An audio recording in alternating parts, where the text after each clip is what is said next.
Hello, welcome back to Premier League Dad. My name is Kee. We are live for Shelbourne against Linfield. UEFA Champions League action. We're back. The Champions League is back. You love to see it. It's absolutely brilliant. I'm made up. We've got Champions League football back on our screens. It's lovely to see. It's great to see. We love to see it. And it's Linfield against Linfield taking a trip to Shells. Linfield of the NIFL, the Northern Ireland Football League, going to League of Ireland's Shelbourne. Shelbourne obviously still reacting to the whole Damien Duff news. You know, what happened there? It's still all kind of settling down, I guess. It only happened a couple of weeks ago. It's all fresh. Damien Duff just rocked up one day to training and just said, lads, I've taken you as far as I can. Manager walks out. It was crazy. So no one's quite sure what to expect from Shelbourne, from Linfield. It's going to be an interesting game, this one. I have backed Shelbourne or draw. Double chance for what it's worth. But let me know what you're thinking. And also, I would just say a big thank you as well. I want to say a big thank you to our sponsors on this channel, Match Bingo. Match Bingo continuing to sponsor Premier League Dad and all of our lives as we continue into the new season. If you haven't yet, go and download the Match Bingo app. You can do so by clicking the link in my description or by scanning the QR code, which is on screen right now. If you scan the QR code or click the link in that description, it will take you to our special Premier League Dad referral link where you can download the app, and if you do deposit just £5, you'll get £10 free. £10 free to go and check it out, to go and maybe buy a bingo card for a game like this one. You can go and buy a bingo card, it costs you a couple of quid, and you can win up to £250 each game. The way that it works is with your bingo card that you'll get for a game like this one, for example. I don't know if they've got Shelbourne and Linfield to play bingo on, but you can certainly get it on the Women's Euros, by the way. You can certainly get it for a Women's Euros game. They have got tennis, they've got cricket. You can get Match Bingo covers a lot of sports, and it's really popular. It's growing in popularity. Over 10,000 players here in the UK. Over £250,000 in prize money paid out as well, and it's growing incredibly quickly. But you get a bingo card for a game like this one, and it'll say things like Shelbourne corner, Linfield free kick. And as those things happen, you'll see them marked off on your Match Bingo app. On the Match Bingo card, it'll say, and you get prizes for a line, prizes for 2 lines, prizes for a full house, 250 quid to be won every single game. You can win yourself a small fortune. It makes it a little bit fun. Makes it a bit more fun. It's better than the bookies anyway. Christ, we lose a fortune at the bookies. Match Bingo makes it a little bit more fun. Go and check it out, and you let me know if you have a win. Let me know if you have a win as a result of it. As I say, you get a £10 free with Premier League Dad. Go and check it out. Go and set up your account today. And a big thank you to Match Bingo for continuing to sponsor the channel. And with that said, let's get live across everywhere else, because we're 8 minutes away from kickoff. Just 8 minutes. 8 minutes. Oi.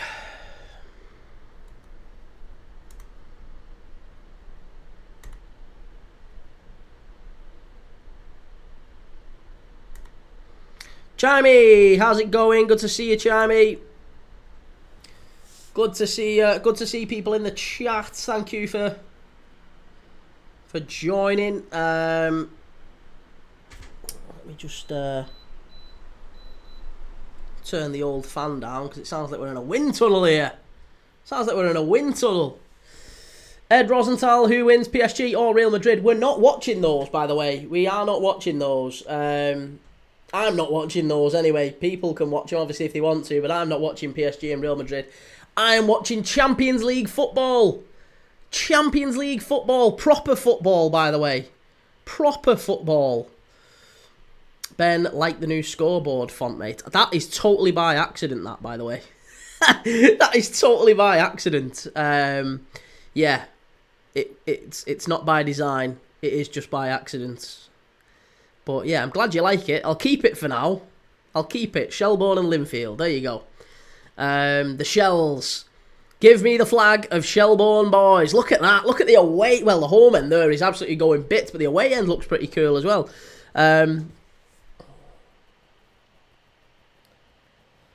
What match? It's Shelbourne, League of Ireland Shelbourne, who were managed by Damien Duff. And they have, yeah, Damien Duff walked out on Shelbourne just a matter of weeks ago. Just before this huge game that they've got. But yeah, Shelbourne against Linfield. Linfield of the NIFL, the Northern Ireland Football League. Shelbourne of the League of Ireland. So Republic of Ireland against Northern Ireland. Ben looks better than the normal one, I think. Cheers, man. Well, I'll take that on board. I'll keep it thus. Kieran, is this game on TV? Yes, it is on Premier Sports. You can watch it on Premier Sports. I don't know if it's on anywhere else, but I'm watching it on Premier Sports. Miles, you still upset about Jota? Yeah, I mean, look, obviously, it's still sad. It's still shocking, but it's not quite the same sort of feeling as it once was. I mean, you start to process it a little bit more now. I feel like these things don't hit you until 3-4 weeks after. You know, that's genuinely how it works with most most deaths and things like that. It's usually weeks later when it hits you. That's what Ian Rush said as well, I think. Ian Rush said that in the tribute. Something to that effect. Ed Rosenthal, who do you think will win, Shelbourne or Linfield? I think Shelbourne. Yeah, I think Shelbourne. I fancy the Shells. Fancy the Shells here. Romano just tweeted Newcastle in for Ekatike after Liverpool and Chelsea showing interest in June. Oh, no. Oh, Jakey. I am Crute. You do realise Ekatike means Isak is probably off. Wilson left Monday, so ditching Trafford deal for a backup striker. You reckon Ekatike's going to Newcastle as a backup striker is very interesting. You know that is literally the biggest signal that Newcastle are selling Isak. You know it deep down, mate. I know you know it. I know that you know it. This is going to be... Listen, I've not had anything to eat, so this is going to be something of a mukbang, by the way. I'm eating. I've got some hummus and a few breadsticks. So, yeah, this is going to be something of a mukbang. I am eating while we're watching this live. I'll keep it relatively quiet, I'm hoping. But I'm definitely having something because I am starving.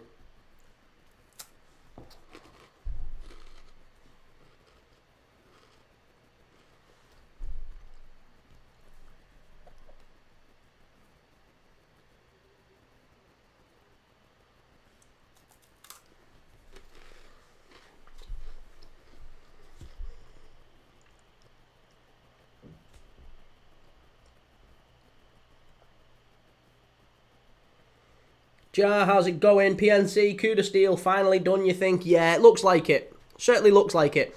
Right, Shelbourne head coach, Joey O'Brien. Joey O'Brien, everyone remember Joey O'Brien, ex-Newcastle, isn't he? Joey O'Brien.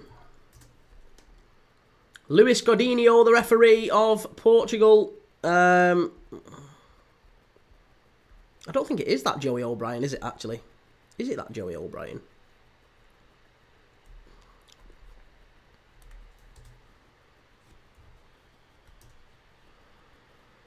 It is, isn't it? It is. It is. He was the assistant manager at Shelbourne with Damien Duff.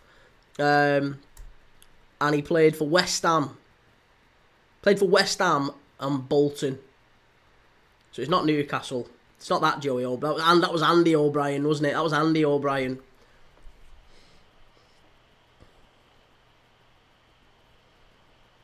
Miles, how's it going? Good to see you, Miles. I am Crute. So Jake thinks that Newcastle, who are struggling with FFP, will spend 80 million on a backup striker.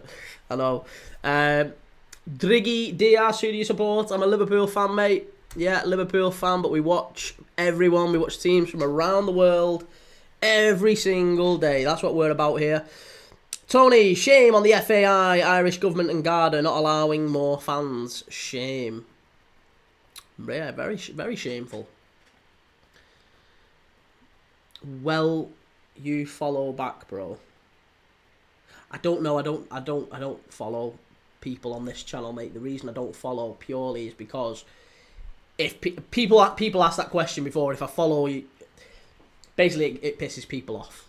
Pisses people off because I interact with that many people. We have thousands coming in and out, and if I say, oh yeah, cool, and then I forget to after it.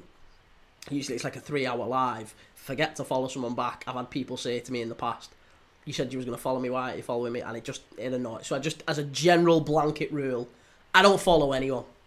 I don't follow anyone, not on this account. I've got other TikTok accounts, but I don't follow anyone on this account. So yeah, as a general rule, no. PSG 4, Real Madrid 4. Well, we'll keep updated on it. But I don't think... it's not going to be as good as this one anyway. It's not going to be as good as this one. Shelbourne and Linfield about to kick off here. About to get underway.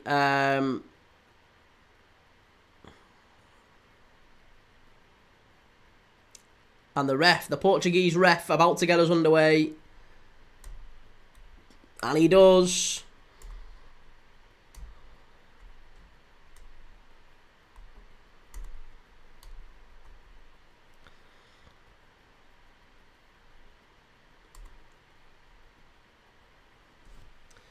Right, we're off and underway here. 15, 16 seconds in.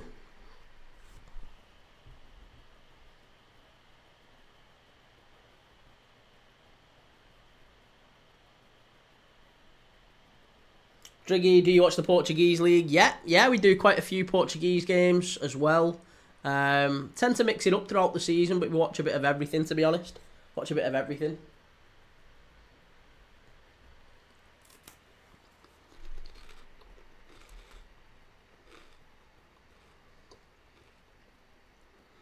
Tony, stadium sounds full, but look around. What do you see?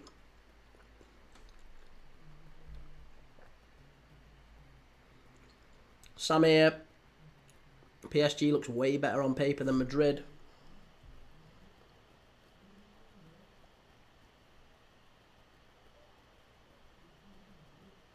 Be yourself, Dylan. Did you see that the number you watched yesterday, they had to write the number on a player's shirt? No, I didn't see that, actually. No, I didn't catch that. Long throw up the touchline here for Linfield.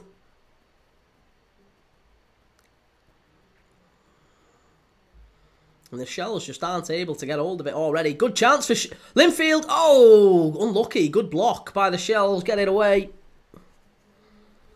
Ben Trent's out. Justice. Justice.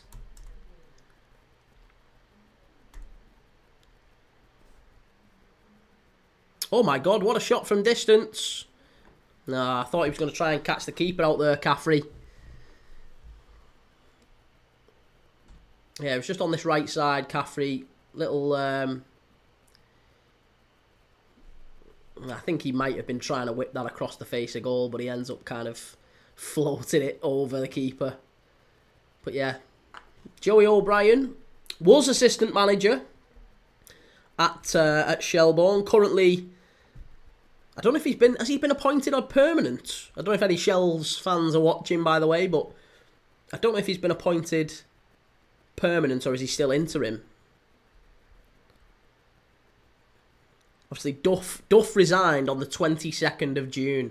Damien Duff resigned on the 22nd of June. He apparently literally just walked into training and just said, lads, I've taken you as far as I can. I'm off. Like, it was just done. But yeah. Interesting. But here we go. We're here, obviously, at Tolka Park. Shells coming forward. Great little play down the right-hand side. Shot from distance. It's going to be a corner. End-to-end already here. It was Wood breaking forward. Got to the edge of the box.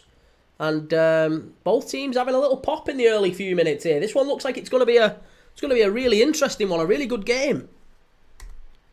They're certainly starting quickly. That's what we like to see.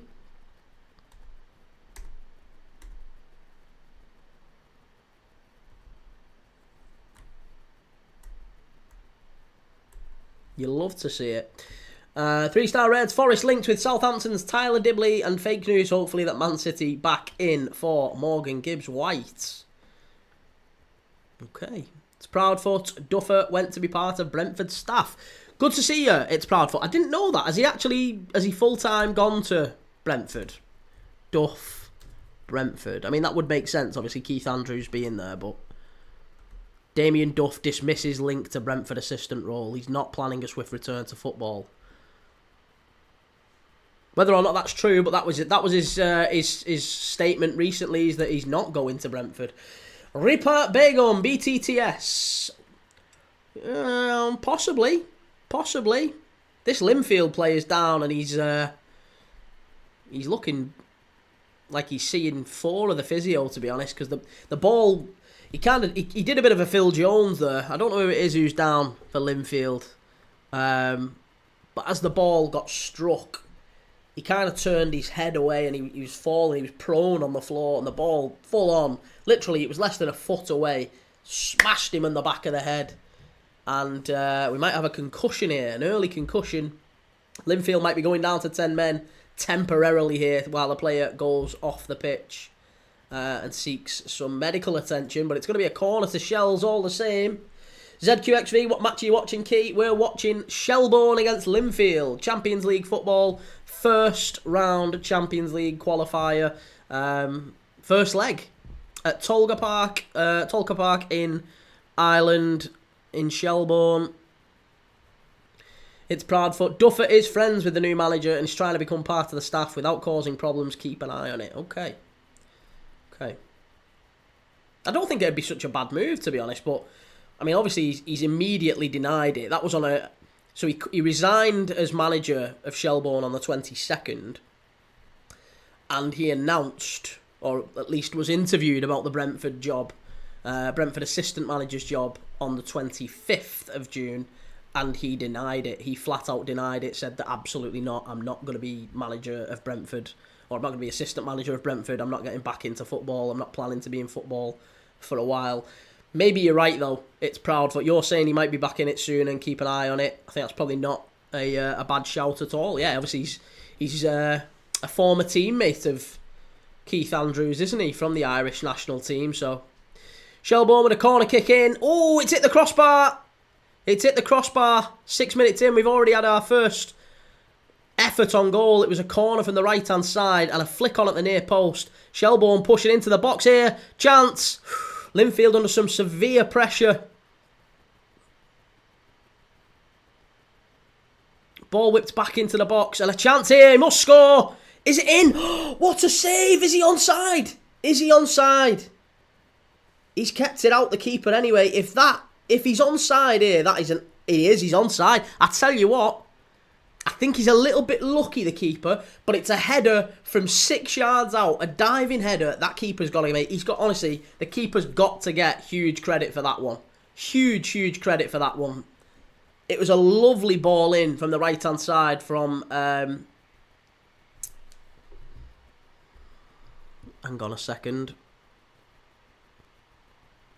I'm just waiting to see if there's a chance at the other end here now. No, Shelbourne have got hold of it. Yeah, it was a lovely ball floated in from the right-hand side. I think it was from McInroy. Puts a ball in, and it was Coote running into the box. Alistair Coote gets his head on it, and the keeper, it was a lovely save. It was a really lovely save from Chris Johns, the keeper for Linfield. Got a big touch on it, kept it out. And the ball just kind of spun on the line and it got cleared away.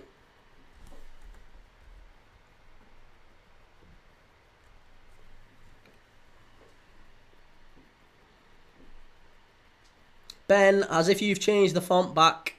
Thanks for valuing my artistic opinion. Mate, I swear to God I haven't. I haven't changed them at all.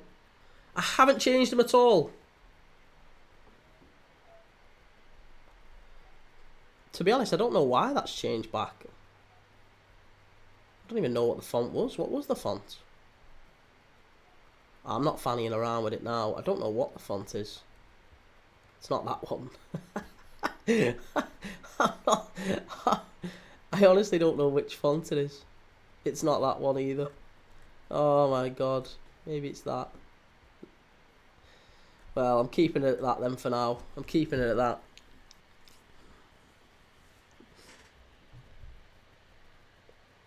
Yeah, it must have done it by default. I honestly couldn't tell you why it's changed the font. But hey, it had. Right, it's another corner here to Shelbourne. 9 minutes in.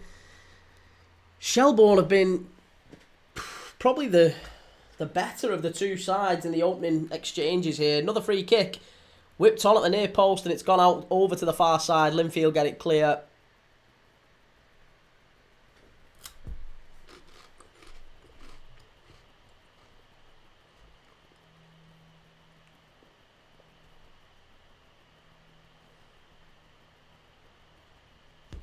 Andy G, Hotspurs looking bad for Crystal Palace.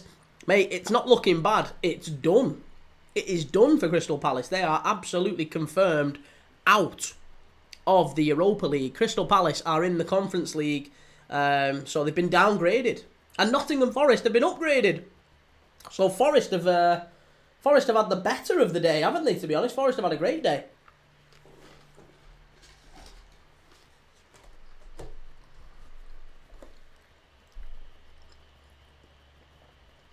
I am Groot. Jake is actually going to cry when Isaac leaves, isn't he?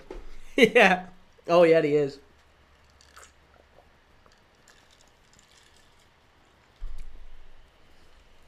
Chris, bro, are you watching the Club World Cup? Absolutely not, Chris. Couldn't give a monkeys. Not interested at all. It is a pre-season friendly. Don't care. Not interested. Good luck to anyone that does want to watch it. It's nonsense. It's absolute nonsense. They don't care. The players are all knackered. They don't care. Not interested in the slightest. I'm watching Champions League football. Proper Champions League club football. Shelbourne against Linfield. That's what I'm watching. That's what I would rather watch. I am Crute. Key fighting for his life through mine and Jake's comments. Lads, I've not even got round to it. He doesn't read it out. No, mate, that's not why I've not read it out. I haven't even seen it. And you've not got a good point anyway, because let's be honest. If you have signed, or you tried to sign João Pedro, you're now trying to sign Ekatike. If you signed either of them, you're not keeping Isaac. There's no world. Newcastle aren't a big enough club to keep those two players at the club. I don't think Liverpool would be able to keep Isaac and Ekatike. So Newcastle definitely aren't. Like, have a day off.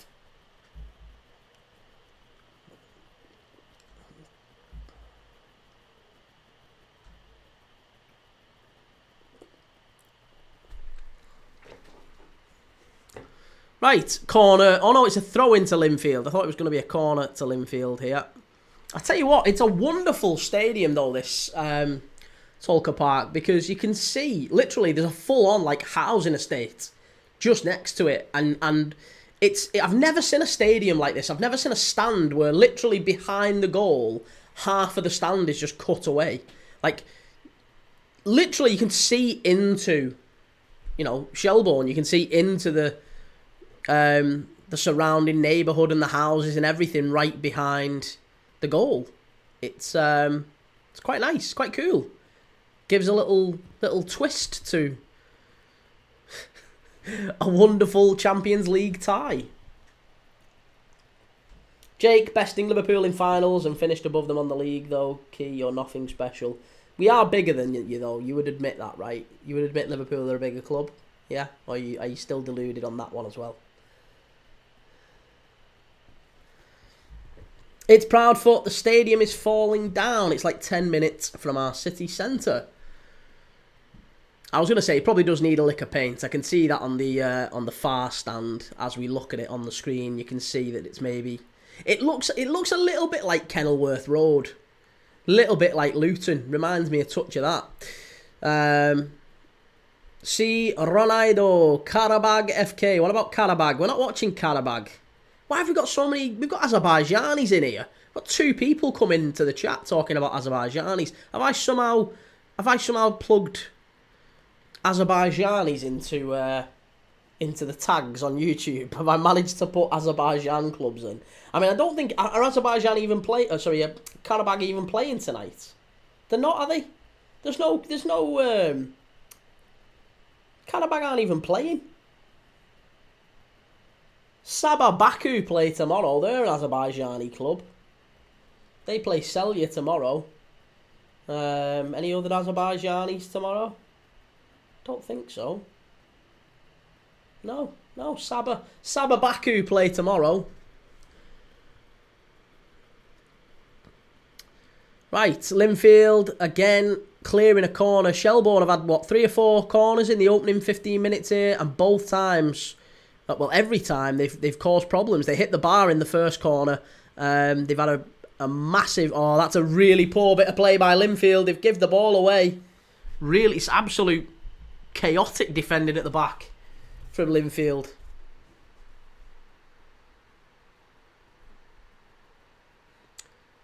Great claim, though, again by Johns, the Linfield goalkeeper.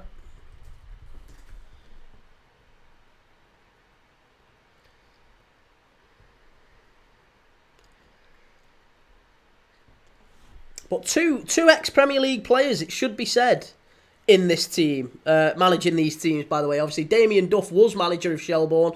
It's now Joey O'Brien, who used to be at West Ham and at Bolton. And it's David Healy. It's David Healy, ex-Northern Ireland, ex-Preston. David Healy was he was at Fulham for a spell, wasn't he, as well, David Healy? Where else was he in the Premier League? Sunderland for a little bit. Leeds. He was at Leeds for a while. Little spell up at Rangers. Played for Ipswich for a little bit. Came through the United Academy. But yeah, David Healy is the manager of Linfield. Joey O'Brien, manager of Shelbourne. So, yeah, a little bit of former Premier League teams, memories being managed here. It's Proudfoot. Sorry, Daria, why don't you watch PSG versus Real Madrid? I'm not interested in PSG Real Madrid. Honestly, Daria, I have no interest in it at all. Doesn't mean anything to me. It's a pre-season fixture. I have no interest at all. I'd rather be watching Champions League football with 2 proper teams, proper club football, none of that FIFA Club World Cup guff, Infantino's absolute corrupt nonsense. I'm not interested in it. Far better watching proper football, proper teams. Shelbourne and Linfield, that's what it's about. 3-star Reds, are UEFA... Oh, sorry, it's Proudfoot. We saved it. They were going to tear the thing down. Really? And where were they proposing Shelbourne play as an alternative? That's mad, isn't it? 3-star Reds, are UEFA allowing Palace in the conference despite having a shareholder with shares in Bromby? Yes, because it's allegedly it's a completely different shareholder with Palace and Bromby, and they're not quite so concerned about the link. Apparently the link between Palace and Bromby is incredibly tenuous, whereas the link between Palace and Lyon was strong, super strong, according to UEFA. So as ridiculous as it was, UEFA have decided in their infinite wisdom that Palace are not going to be in the Europa League. Nottingham Forest have been upgraded. Lyon are going to be in Liga, and they are going to be in the Europa League, and Palace are going to go back down to the Conference League. Very, very sad for Palace. Ben, I remember Healy at Fulham. Yeah, he was there for a while, but he was a prolific striker at Preston, wasn't he? Georgina, Johns is our second choice keeper. No idea why he's playing, but very glad he's doing well. He made a wonderful save, didn't he, Johns? Fantastic save. You've got to say, it was a really, really good save early in the game. And yeah, I think he's done really well.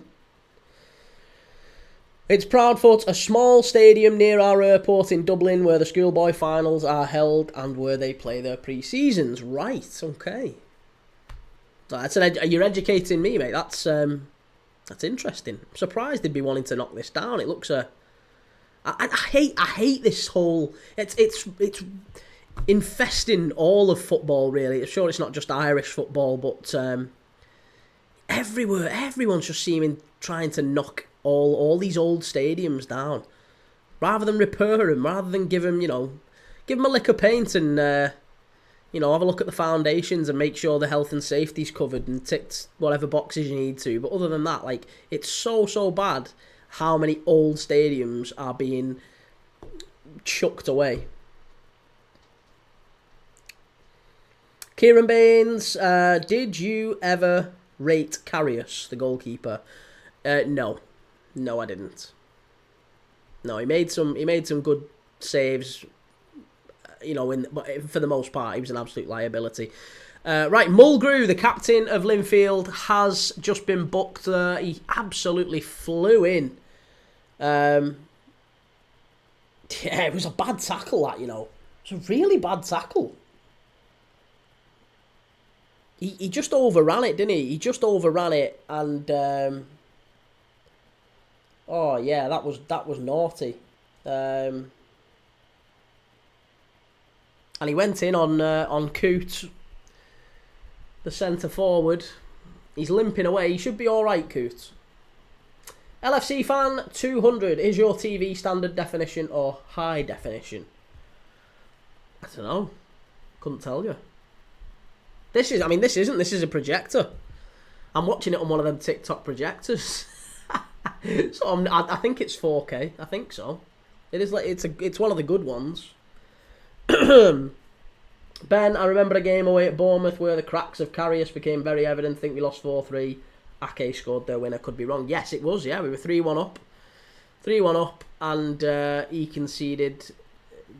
Well, he conceded 3, but 2 very, very poor ones. The winner from Ake was shocking, and Klopp continued to play him. So that's why the whole Champions League final nonsense is on Klopp. It's not on Karius.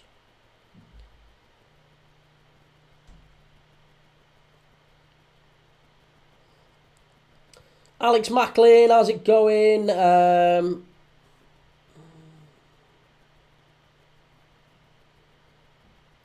Thoughts on the game Sunday going ahead? Great. Yeah, if the players are up for it, then fantastic. That's great. That's what we want to see. I am Crute. Have to say this is a much bigger game than PSG v Real Madrid. Well, I'll tell you something. We've already got far more people watching this game than any of the Club World Cup games. And it's not doing terrifically well, by the way. But on all of the platforms that we're live on, across TikTok, across YouTube, across X, across Instagram, across Facebook, we're live across them all. And honestly, the Club World Cup has been an absolute disaster for viewing figures. Not just from me, I mean from like Channel 5, DAZN, all of the channels that have promoted it. Nobody's really wanted to watch the Club World Cup. Nobody's wanted to go to the Club World Cup. They've been trying to give tickets away. That's why the stadiums are empty. It's shocking. It's absolutely shocking. So, yeah, I'm not interested in watching it. If people want to, that's totally fine. But we are having far more joy, I think, and it's going to be far more interesting to watch the Champions League. Is it a penalty? It is a penalty. It's a penalty to the Shells. Shelbourne have got a penalty here. It was a really, really difficult one, that, to accept. I don't know if that is a pen. They're going to check it. The referee he's just said he's going to check it. He's going to have a listen. But I tell you what, the ball gets cleared out to the edge of the box here. It's a volley. Ah, you're not getting a pen for that. Come on. That's not a penalty. That isn't a penalty. That isn't a penalty. It was headed away. It was headed away by McGee. It volleyed back in. By Lunny it was. Lunny volleys it back in. And that doesn't look like a pen to me. I'm sorry. One, it's far too close to him. It's incredibly close. And I don't think he puts his hands up. I don't think it to me, that would be what I would consider to be a natural position.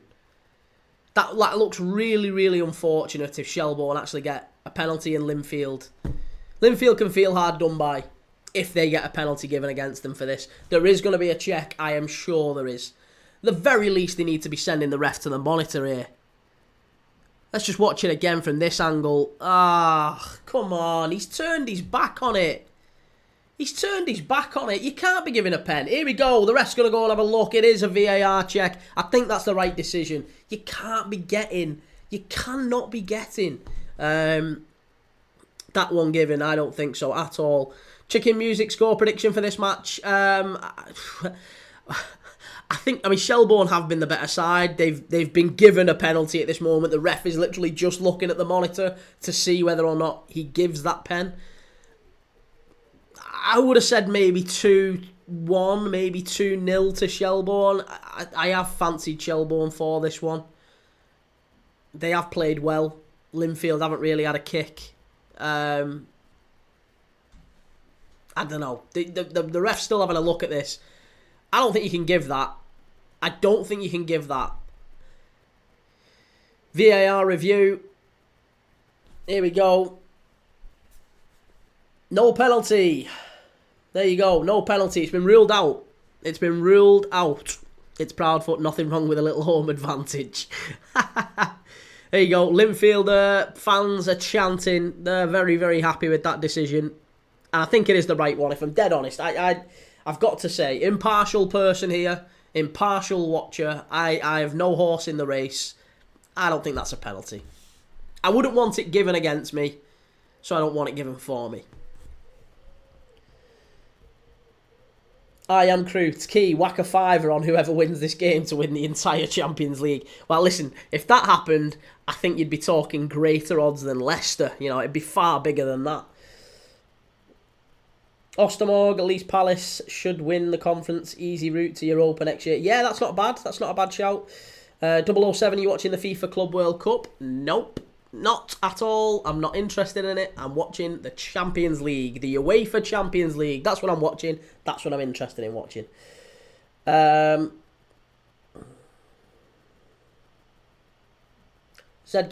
is this the Champions League game, Key? Yes, it is, yeah. Shelbourne against Linfield.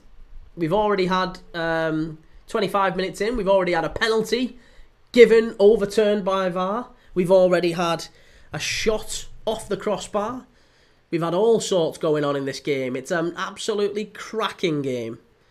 And you jokers are watching PSG and Real Madrid. Pfft, feel sorry for you. I'm only messing. Watch what you want. I don't care. But yeah, this for me is bigger. ZQXV, do you think you'll watch the final of the Club World Cup? Probably, yeah, because there's not really anything going on. It's on a Sunday, isn't it? It's the 13th. Is it the 13th? Yeah, Sunday the 13th it's on, so there's not. I don't think there's any other football on at that time. I'll tell you exactly. It's yeah, Sunday 13th, Club World Cup final, 8 o'clock. Oh, actually, we could watch Chelsea against whoever it is in the Club World Cup final, or we could watch England women against Wales women. I actually fancy watching the England women. I'll be dead honest with you. I'm not interested in the FIFA Club World Cup final. I would rather watch England women. England women are at least, I mean, they've got a chance of going through. It means something. I'm not bothered about Chelsea. 3-star Reds, when Peter Taylor's stand refurb planning permission was being held up and it looked like the club would up sticks. So glad we stuck to our guns and remained on the banks of the Trent.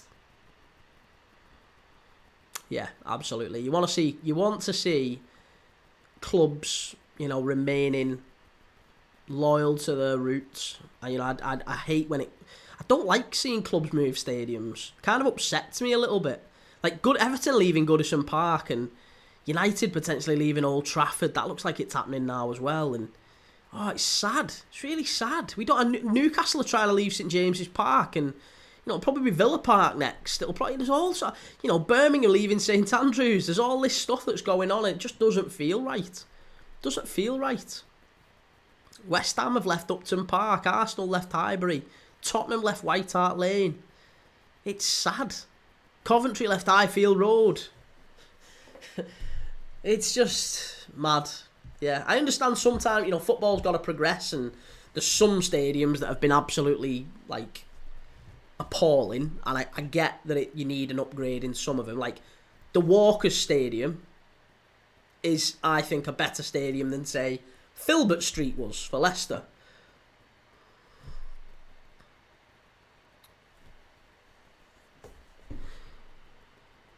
And I would say St Mary's is better than the Dell. So I don't mind some upgrades, but not too many. Can't do it with these historic stadiums.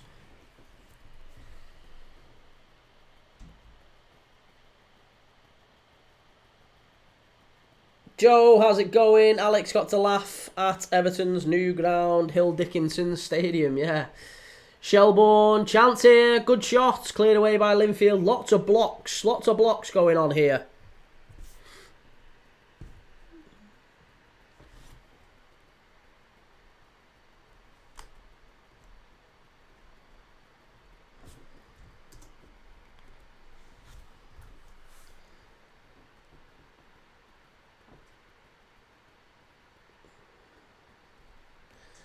Okay, Tolga's saying PSG to win.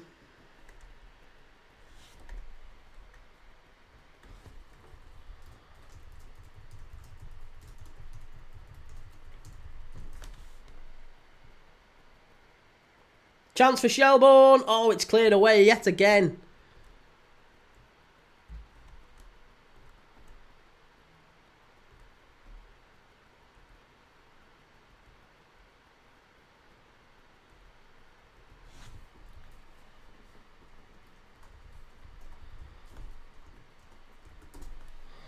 It's getting all sorts of desperate in the box here. All sorts of desperate in the box from Linfield. Chaotic defending. Shelbourne have got them penned in. Good defending though to get it clear. It's another corner on this right-hand side yet again. Alex, how's your daughter? Heatwave this weekend. Yeah, she's all right, mate. Yeah, she's okay. She's better. She's certainly better. But she's give it to me. So, yeah, we've all been a little bit fluey. Right. Corner from the right-hand side here from Shelbourne. Whipped in. Punched away by Johns. Again, really, really smart stuff from the Linfield keeper. He's had a good game, him, you know. He'd be my man of the match so far, Johns. Very good performance. And given that Georgina in our chat, obviously she said that... he's not even the first choice keeper for Linfield. Yeah, second choice keeper, and he's having an absolute worldie for Linfield. I think he's played really well. David Healy will be, I think, very impressed with the performance of the Blues up to this point. It's been really, really smart defending. They've been together. You know, they've been well organised, difficult to break down. They've not really shown enough, I would say, beyond their own half. They've not really picked the ball up and kept hold of it for long enough. Every time they've picked the ball up, they've been quite direct, and they've lost it usually quite quickly. And here we go, long throw up the touchline, and again, Shelbourne win it back. Shelbourne has just looked far quicker. Oh, shot from Linfield. Oh, hey, and just as I'm saying that, they finally get their first real shot away at goal. It's off target. It's quite comfortably off target from the number 27, McGee. Just wide. Well, about 3 metres wide, but it was wide.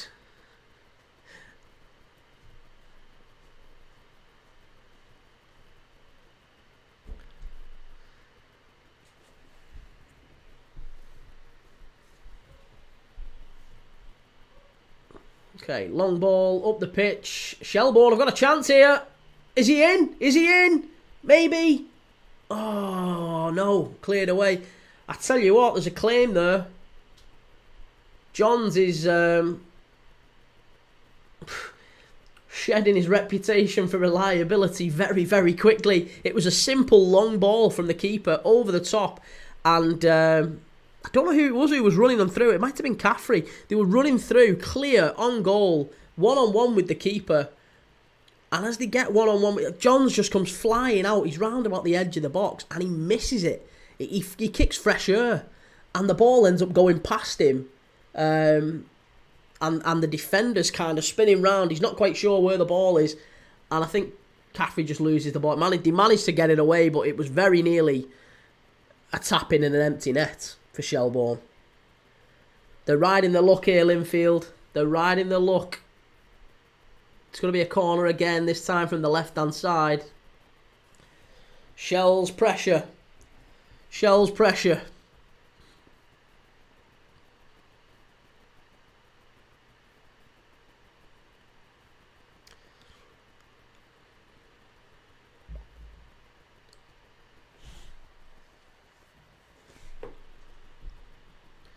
Tonka Park bouncing. Ready for the goal. Header, miles over. Miles over. Nicholas Arno, Shelbourne versus Linfield was the real match of the evening. Quality recognises quality. Yeah, you don't think I'm watching that guff, do you? I don't think I'm watching that guff. PSG, you must be joking me. This is what it's about. League of Ireland. League of Ireland and the NIFL. I don't know if I've got any Irish blood in me. Although my name, I am led to believe, means little dark one in Gaelic. Yeah. Interpret that how you will. Chicken music, could it be over 3.5 goals? In this one, no chance. No, not over 3.5 at all. I would be amazed if it's over 1.5, to be honest.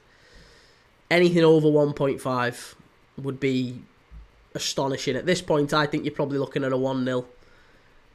Maybe a 2-0 to Shelbourne at a push. But yeah, Linfield, they're not getting a kick. Linfield are not getting a kick. They're getting nowhere near it. Shelbourne they've been all over them. They've hit the bar. They could have had a penalty. It was the right decision from the referee not to give the penalty, but they could have had a penalty. It was given as a penalty before VAR turned it round. Chimey said PSG or draw, mate. PSG or draw, double chance. Which, again, take with a pinch of salt. I'm not sure I would. It's not the most insightful thing in the world. Culture, oh my god, PSG ripping them apart shows the team against individuals.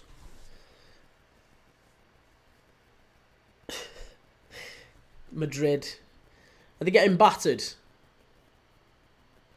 Nicholas Arno, Linfield terrorises their league to go and be awful in Europe. There's a corner again to Shelbourne, cleared away by Linfield. Good defending by Linfield. It's very, very sharp defending, but they're just a little bit lackadaisical, I guess, when they actually finally get the ball. When they get the ball, they can't really keep it on the deck for very long, and they can't keep it for very long. It tends to be that they're going quite direct, and oh, that was a dive. That was a clear dive. But he got the free kick. Well done there. Well done there, the Linfield defender. That was clever play. The culture, real defence are trying to play out, and it's shocking. Xabi feeling the pressure already. Well,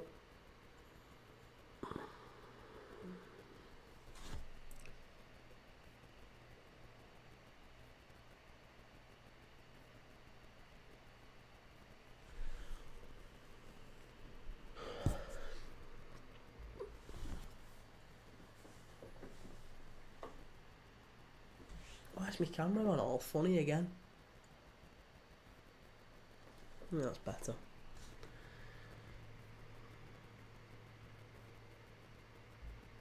Chicken music, bro. Why is there no goals at Shelbourne? I don't know. I didn't think there would be a lot of goals at Shelbourne. You said, have you backed over 3.5? Have you backed over 3.5 in this? Because I'm telling you, there's no chance you're getting over 3.5. Cash out now if you need to. There's absolutely no way you're getting over 3.5 goals in this game. No. Zero chance.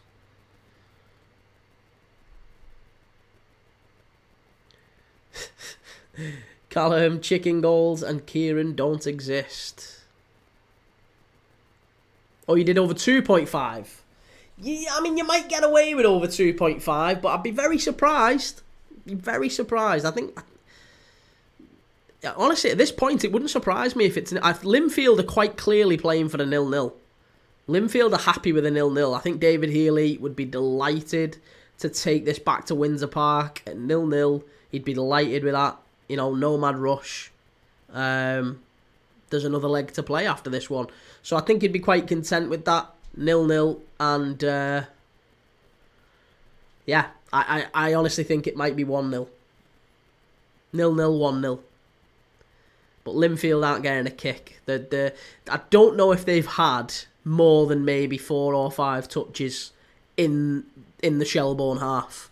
It's been all Shelbourne for the first 40 minutes. Shelbourne knocking it around quite easily, quite nicely. Picking up all the second balls. They've hit the bar. They've had a chance to score from well, the ref gave a penalty. It got overruled. 10 corners and not even a single goal. All the corners, though, have been for Shelbourne. Yeah. All the corners have been for Shells.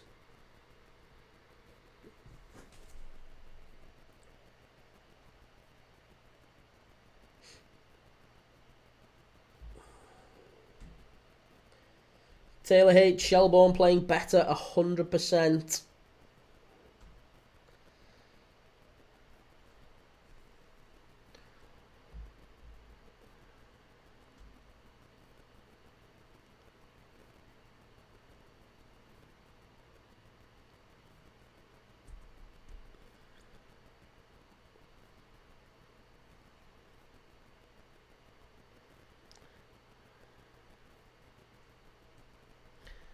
Culture, Ekatike available for 70 million. I could see Newcastle getting him for 70 million. They'd obviously have to let someone go first. Taylor, Linfield haven't had a sniff at goal at all. They've not had the ball. They've not had the ball in the Shelbourne half. They've not got a kick. It's been entirely Shelbourne.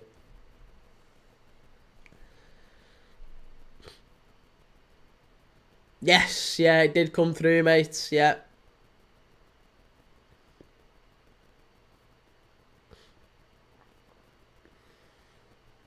Nicholas Arno, nice to see Shelbourne instead of your usual Shamrock Rovers Dundalk.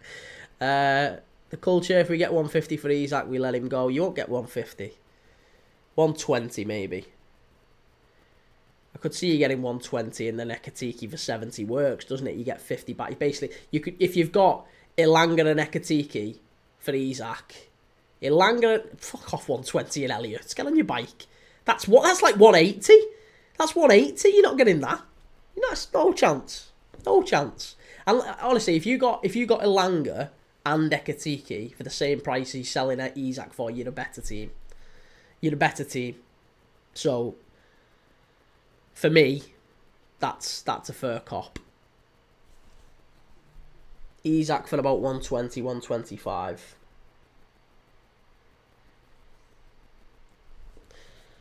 The culture, I agree, but the market value is not that. They're separate deals. What do you mean they're separate deals? No, the market value isn't 150 for Isaac. It's not 150 for Isaac. Not if he comes out and he says he wants to leave. If he says he wants to leave, you can't sell him or you can't keep him. It's no good. It's just an asset you can't use.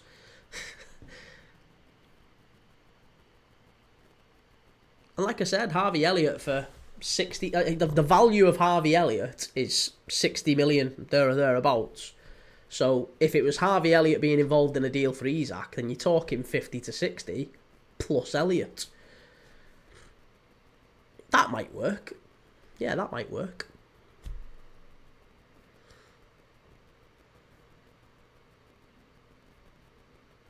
And then you could put that 60 towards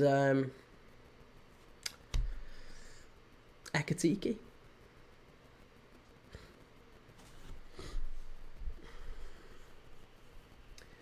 Another foul from McGee this time on Shells, just over by the far touchline. It's going to be a free kick. It's going to be an opportunity for them to whip the ball into the box.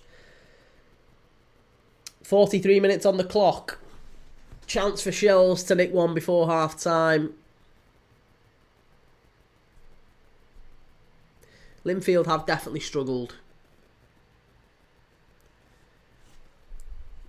But they've defended very well, it must be said.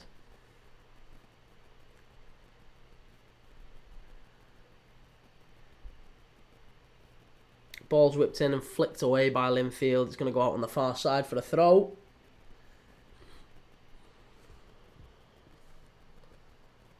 The culture, the thing is, I'd happily let Isaac go, as I think he's massively overrated and his injuries. Well, exactly. So there you go. So you can't justify 150 then.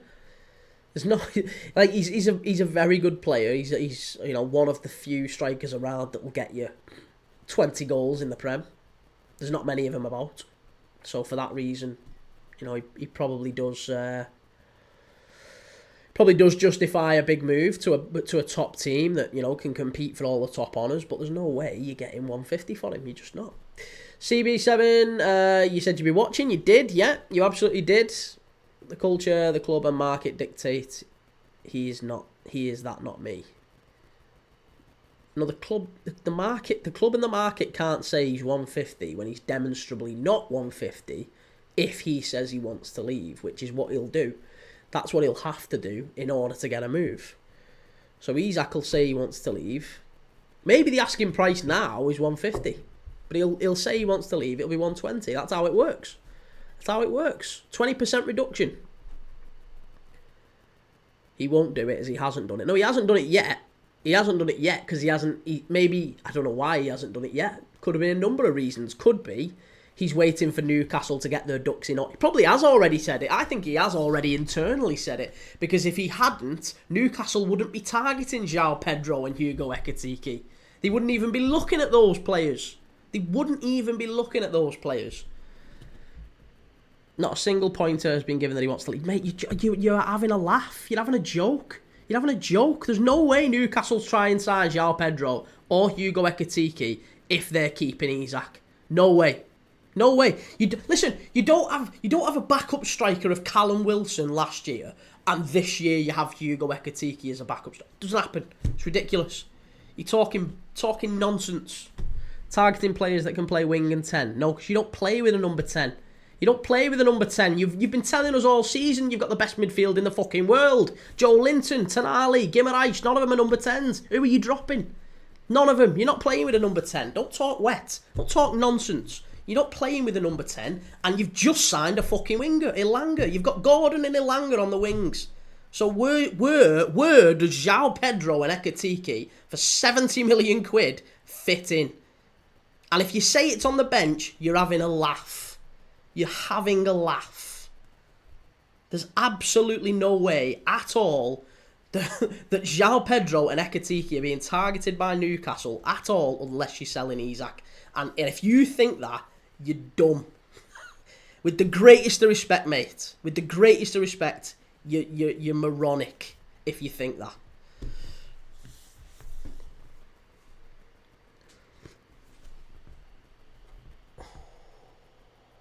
Imagine getting that rattled because you think, no, you've just made a point that was wrong.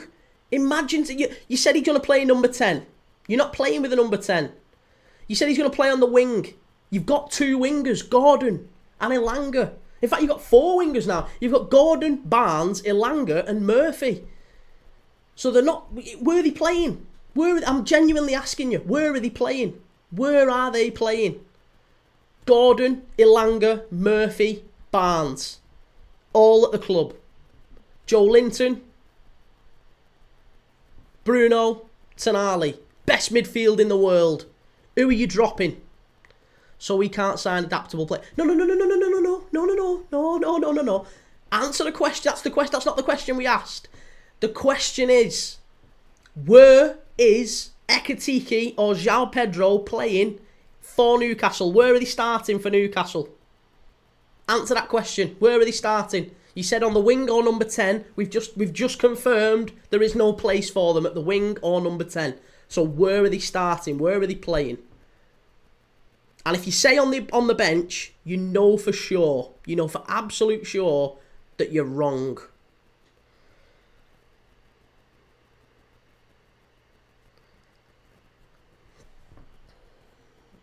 I've told you Isak has many injuries. All right, okay, so he is a backup then. So that's what we're saying. Your belief is that Ekitike is being signed as backup to Isak. That's what you're saying. Then that is major grade copium. Major grade copium. I've never seen it. I've never seen it this strong from Newcastle fans. Unbelievable. Think you're signing Ekitike. Ekitike's been linked with Liverpool, Chelsea, Arsenal. He's been linked with all the top teams. Apparently he's going to Newcastle to sit on the bench. Makes sense. Make it make sense. Oh, sweet Lord. Sweet Lord.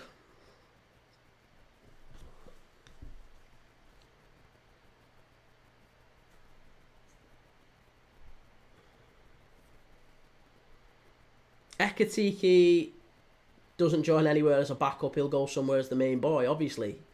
Well, evidently that's not obvious. That's not obvious. Apparently that's not obvious. It's not obvious. Ekitike's going somewhere willing to sit on the bench. Yeah. He's going to go and sit on the bench at Newcastle. Why not? As all top strikers aspire to do. Would make sense, doesn't it? Would make sense that Dominic Calvert-Lewin's been strongly linked with the club as well. Maybe it's Ekitike and Calvert-Lewin. That might make sense. But I'm guessing Calvert-Lewin can play in the 10 and wide as well. Right, it's half-time here at Tolka Park. It's half-time.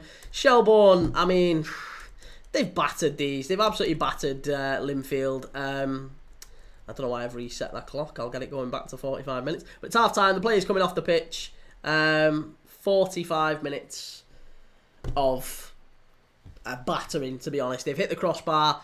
They've had a penalty which was ruled out. VAR check ruled out. And, yeah, off it goes. But 0-0. Shelbourne 0 and Linfield 0 half-time. Let me know your thoughts. Let's get a poll going.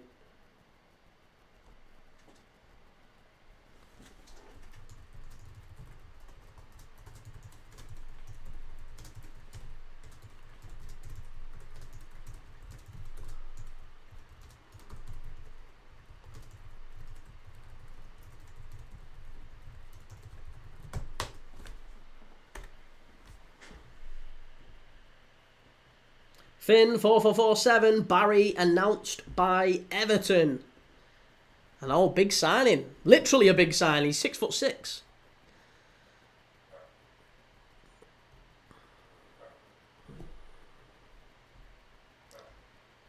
The Culture makes a TikTok account and thinks he's a football pundit.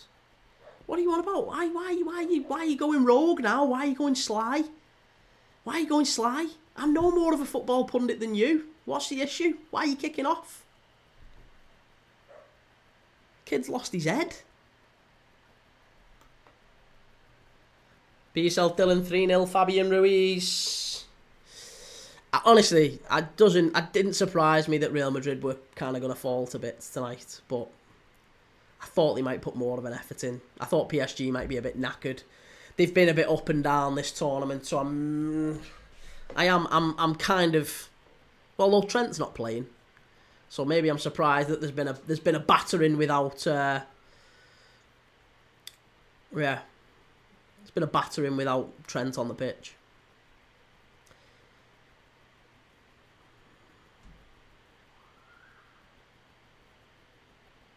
Yeah, it was never a pen.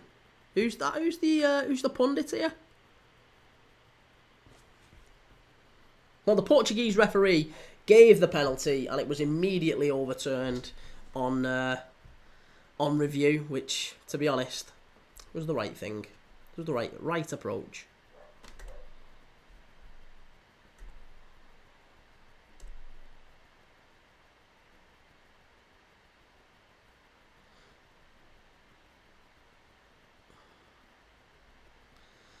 Monster on a motorbike. Have you heard? One of the sidemen has signed for Averley FC. I don't know who the sidemen are, to be honest, mate. I couldn't tell you. Couldn't tell you who a single one of them is. KSI is one, apparently. That's about it. That's all I know. Not my thing.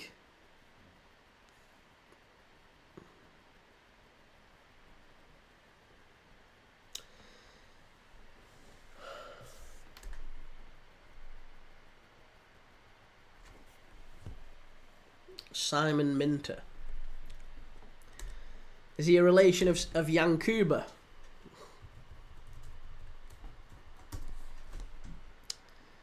No, I'm guessing not. Mini Minter. Well, hey, there you go. Fair play? Don't think so. No, he's not. He's not. He's not. Yankuba Minter is spelt differently, and he's from a different part of the world to Mini Minter. He's from Gambia in Africa, so no, he's not related to Simon Minter.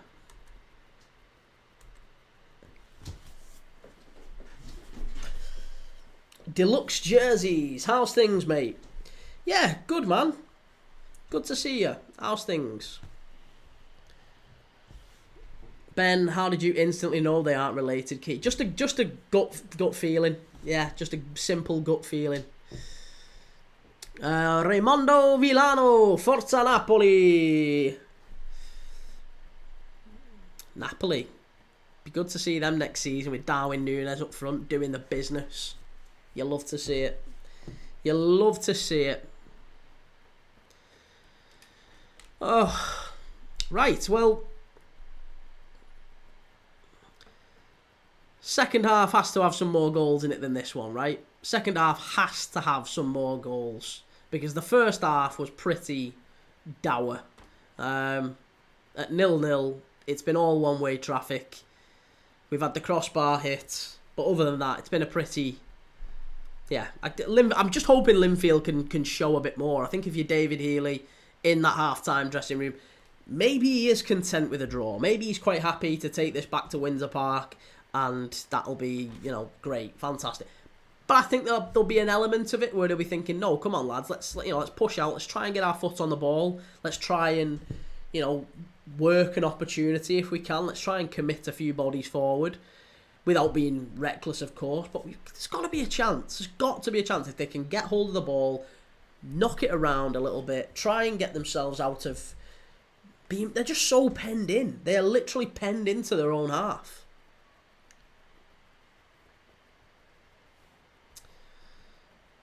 It's rough.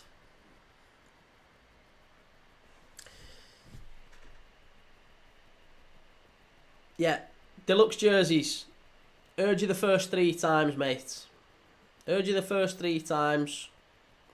Getting a little bit cheeky now, Chief.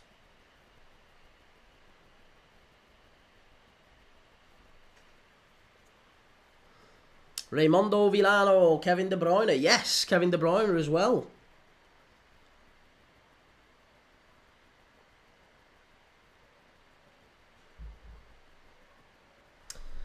Oh, here we go. Hang on a second. Come on.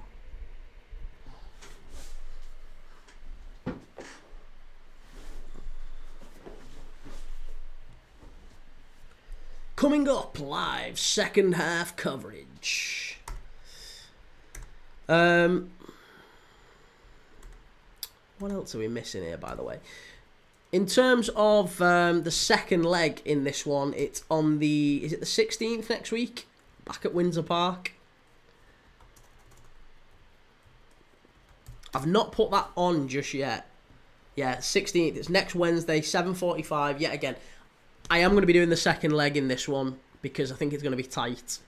9 corners to 0 in the first half. I would expect Shelbourne do kick on and get a goal in the second half. But so far, I'm expecting a tight game. I'm expecting the second leg to be good. Ben, my brief stint on the dark side has ended. Back on here. Absolutely. Justice. Justice. XYD Edits. Yo, how's it going? Good to see you.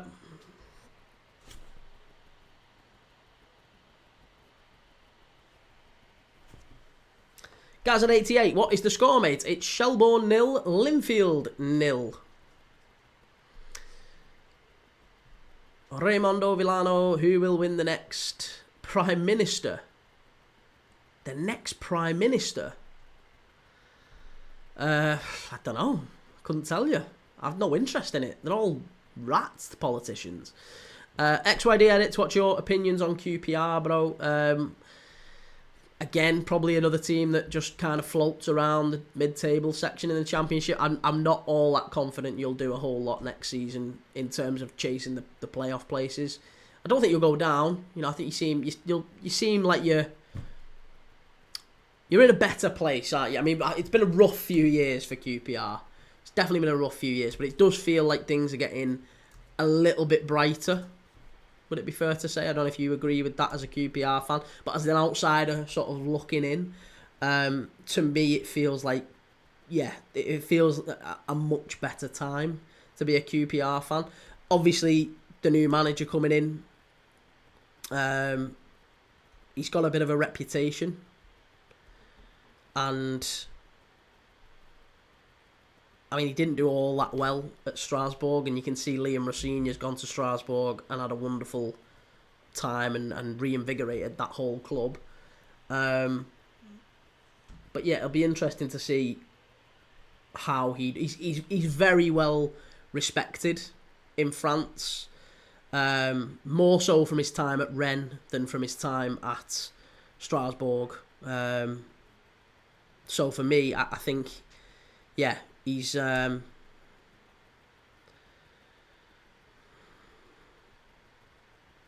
he'll do okay. Yeah, he'll do okay in the championship, and I think he'll be all right. I think he'll maybe just float around mid-table. Shay472, how's this game been? All right. Yeah, it's been good, entertaining.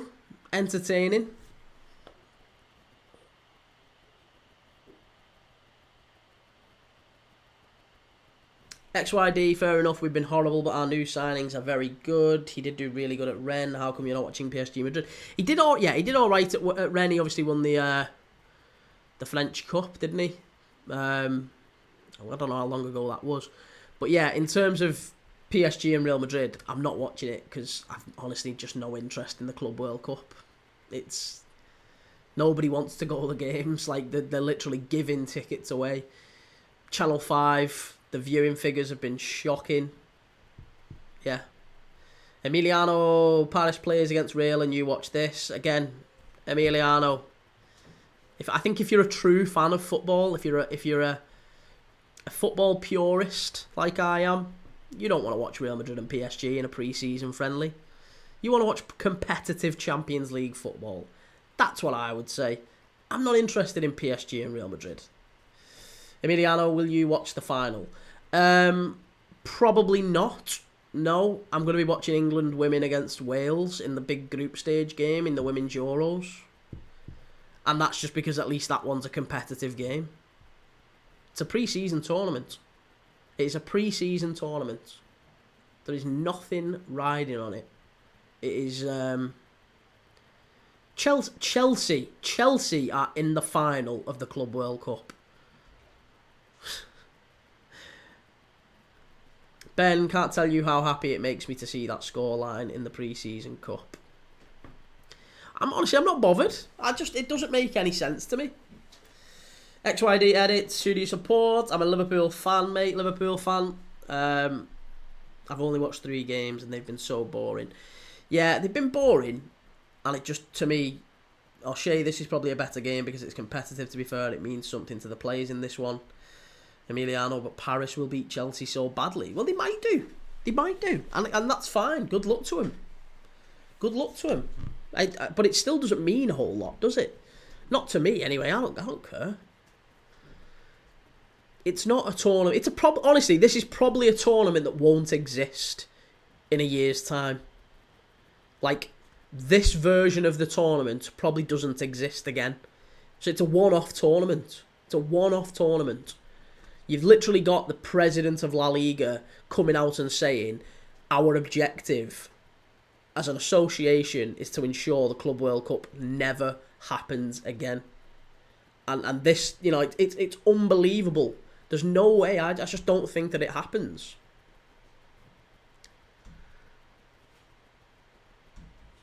Nick, isn't this embarrassing for Real Madrid? I don't know. I'm not watching it. Clips HQ, the second leg of this one will do much better with views because there will be no Club World Cup game. I mean, to be honest, mate, the people who are watching the Club World Cup game over this, they're probably not the people I want watching the channel. They're the same sort of people who rated Neymar as a player.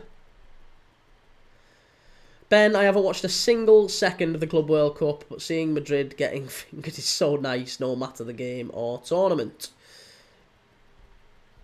But yeah, Shay472, like you said there, this has been a better game because both sets of players are... It feels like a proper competitive club football game. Both players, both clubs really, really want it. And both sets of players are fresh. They are, they're right up for it. And to me, I think that's producing a better and more meaningful game of football. Whereas as PSG's, yeah, shocking. It's not my thing. Nick A13, look, if they want to embarrass them, they are going to score more than 5. This Club World Cup is so rigged. think it probably was rigged to get some of the South American teams into the latter stages. That wouldn't have been surprising. Ed Rosenthal, Shelbourne wins. Do you think so? Yeah, I think Shelbourne probably do win. But it wouldn't surprise me if it finishes 0-0. Emiliano, it is sad that the World Cup next year is in the USA as well. See, the World Cup's different, though. The World Cup's different. There is a lot of interest in soccer, or football, as we call it. There's a lot of interest in that in the US, and it's, you know, it's a growing sport. Emiliano, why not a country with passion for football?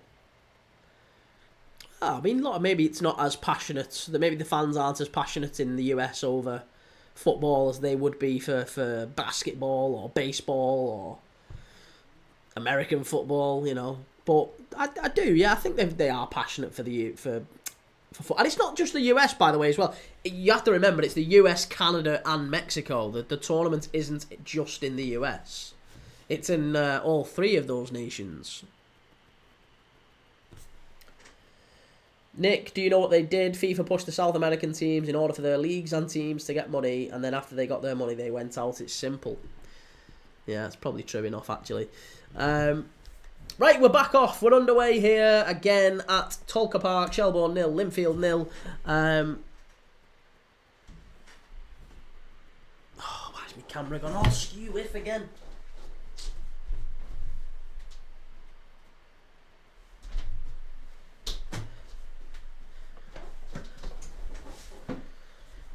Lucas Reyes, vamos Linfield, que apostoros mis ahorros por celos. I don't know what that means, but I'll Google it. Let me see. Come on, Linfield, I bet my entire savings on them.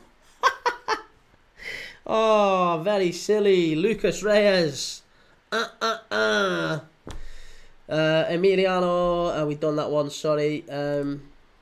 Shay, I've genuinely watched about 10 minutes of the Club World Cup so far. Well, it started, the second half has started as the first ended, to be honest, with Shelbourne on the attack and pushing forward and looking like the team more likely to score. Clips HQ, the league in Ireland that Shelbourne are in is a better quality than up north. Yeah, that's true enough. That's certainly true. Do you know how poor people are in Brazil? They have them money so their teams can get richer. Sad. Yeah, it's sad. But like I said, I mean, you know, the Club World Cup to me is just not interesting. It's not. It might well be a money grab. Maybe that's what it is, to be honest. Maybe it's a money grab. Santiago Lopez. Hang on, sweetheart. Come on, sweetheart. Where is she? Come on.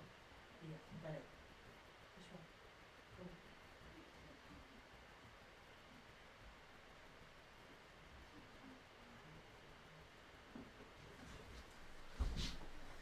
Come on. Christ. Hey.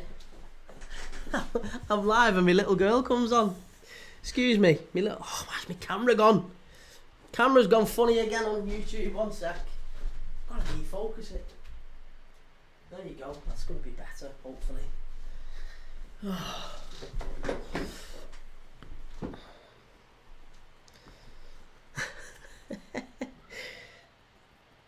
Baz, have you heard about Madrid? Yes, I have heard about Madrid. Someone's just told me.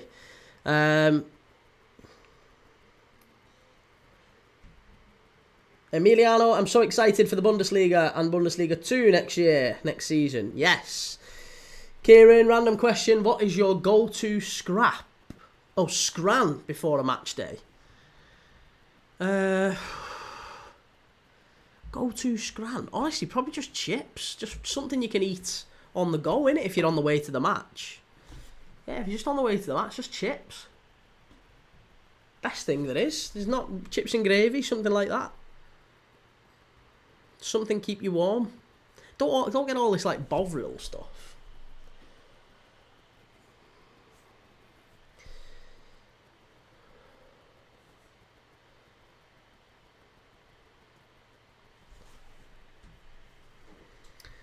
Barrett with a foul there to ease Shelbourne. That was a lovely little nutmeg. Lovely little nutmeg down the left-hand side. It's a shame that maybe his final ball from Wood just wasn't quite as good, but it was a lovely little nutmeg. Emiliano, what is scran? Food. Yeah, food. It's a slang word for food here in the UK. Kieran, like me, I would go to McDonald's and then walk to the game. Couldn't think of anything worse than Mackey's. Honestly, wouldn't bother me if I didn't touch it. I used to, I mean, don't get me wrong, you can probably tell. I used to eat Mackey's, used to eat junk food and stuff like that, but not a lot, but enough. Now, makes me sick just thinking about it. Absolute poison, the stuff. I've lost nearly 5 stone. No, more than 5 stone now. More than 5 stone in the last 6 months, 7 months. And a big part of that has been from just going absolutely no to Mackey's and KFC and any fast food fried shite. Nick46, hello there from YouTube now. Good to see you, Nick. How's it going? Good to see you. Thank you for joining us on YouTube. Emiliano, okay, so in Germany we would choose currywurst for scran. The only currywurst I've had is at the Christmas markets in Manchester, and it was awful. But it's just like a curry sauce with sausages, right? That's all it is. Bratwurst in curry. Not really my thing. CLH5678, Rangers cooking. Have they signed Vardy yet? Has that been announced? Nick46, I subscribe. Don't worry. Cheers, Nick. Thank you. Thank you for subscribing. Big thanks. Oh, really poor defending by Shelbourne and Linfield. It was the captain.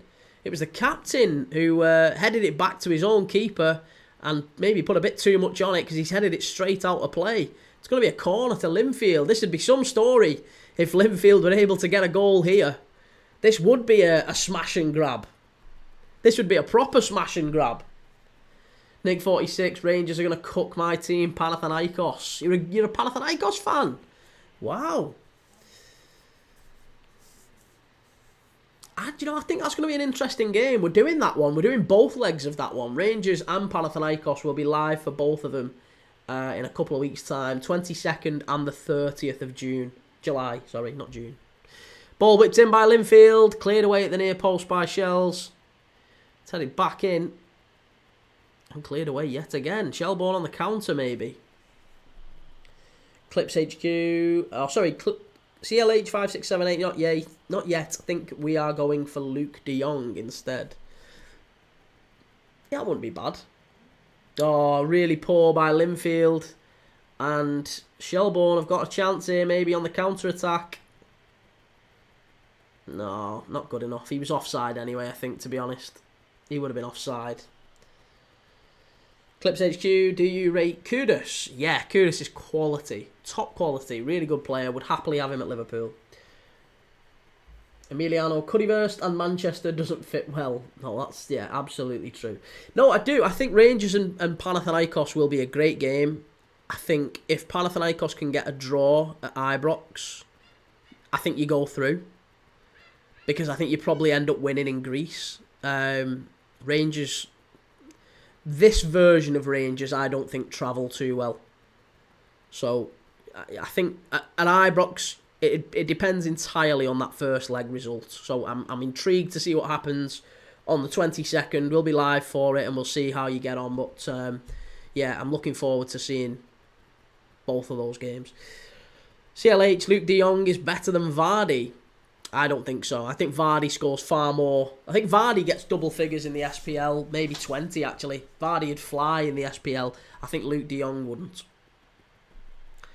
Emiliano, or maybe instead of currywurst, we also chose Doner. See, Doner's probably better in Germany than it is over here. The quality of... again, that's another thing I've not eaten in a very, very long time. You can just feel your arteries clogging up, can't you, when you have Donna. It's vile. Can't touch it now. I think that was me. That was me more like 12 months plus ago. Can't touch it. Physically can't touch it now.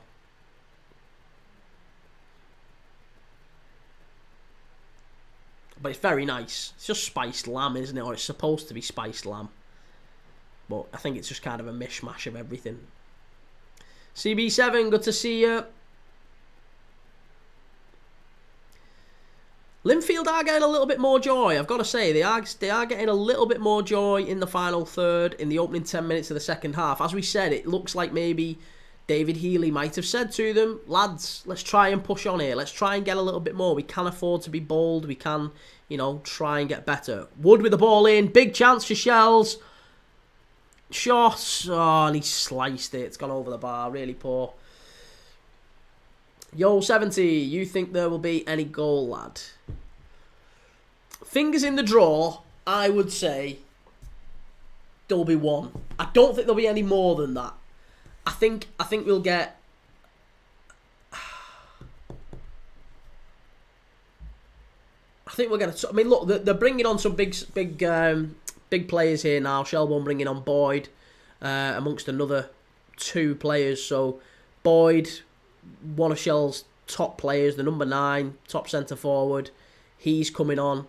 So, be interesting to see how this might change things. 3 subs coming on for Shelbourne.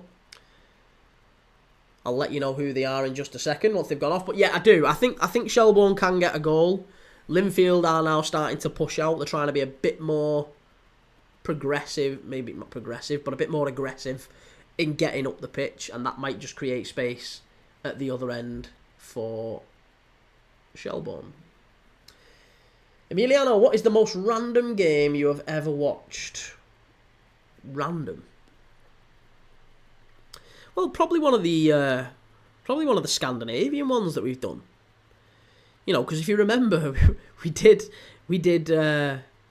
Oldham against Southend in the playoff final, the National League playoff final, and after we'd finished that game, everyone was saying, do another game, and I was like, I mean, we could do another game. I guess we could do another game, and we ended up doing Viking, I think. Was it Viking against Molde in the Norwegian Elite Assyrian, the Norwegian League? Yeah, Molde against Viking. That was the game we ended up doing. So that's probably one of the more random games. And that game got a lot of views, to be honest. We got a lot of people watching us.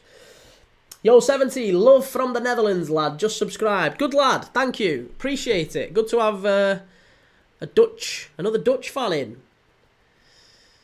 But yeah, it's been, we've had some changes. We've had some changes for Shelbourne. I do think we get a goal in this game. Changes were Caffrey off, Kelly on, Boyd on for Coote. Boyd's the big centre forward, and Wilson coming on for Norris. So it's Odobiko and Boyd up front. Odobiko has been left on. Long kick upfield from the keeper. It's those second balls, you know, long sorts of second balls dropping in.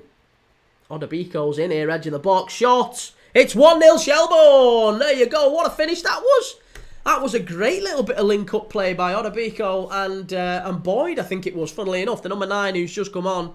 It was a big flick on. Odobiko picked it up. Darts inside, then out. On his left foot. Hits it. Little bit of a bobble. Straight into the bottom corner. And Johns, the Linfield goalkeeper, couldn't get anywhere near it. Shelbourne 1, Linfield 0. Let's just watch this back. I think it is Boyd who holds it off. He sets up Odobiko, and it's just outside. Or maybe on the line, the edge of the box. But Boyd, who has literally just come on the pitch.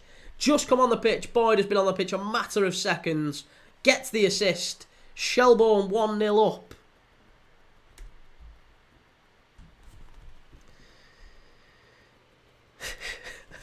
Lucas Reyes. Pongan Corazon Linfield. Perde mi casa.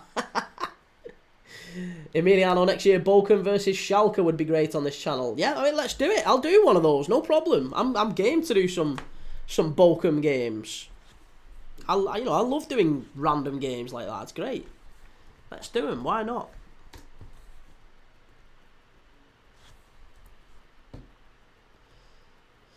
Gillian Tweety, yes! It was honestly fantastic, absolutely fantastic finish from Odobico. And now Linfield have got it all to do. Do Linfield try and push up to try and get back into this game? Or do they just accept maybe the 1-0 and get them back to Windsor Park? Because there's still another leg to play. There is still another game to play in this one. This is only half-time after this one. Linfield have still got another chance if they can...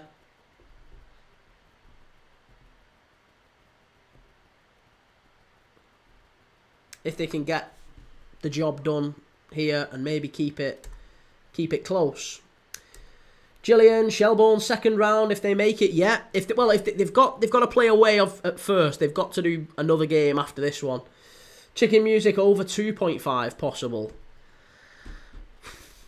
I don't know, mate. I really don't know. I still think it's going to be 1. I can't see it being any more than that.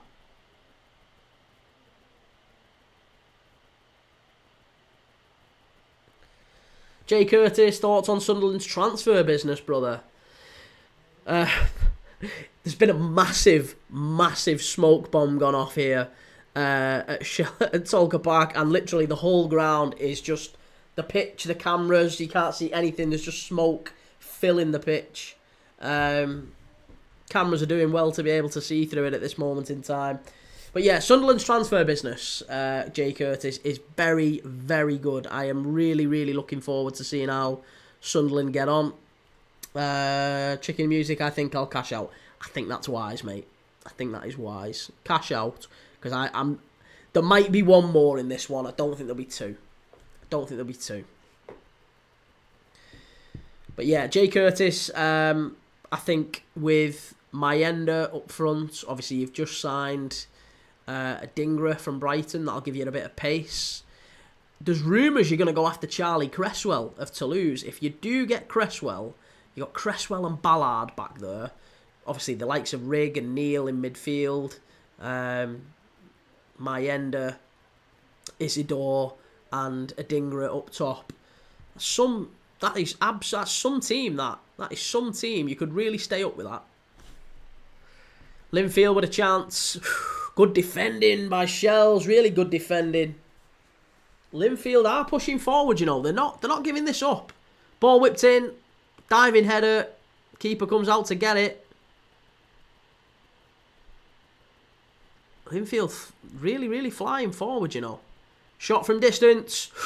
Ooh, diving header to clear it away. It's gone out for a throw-in on the far side. Linfield are not taking this lightly. They are pushing back. It's a lovely ball in.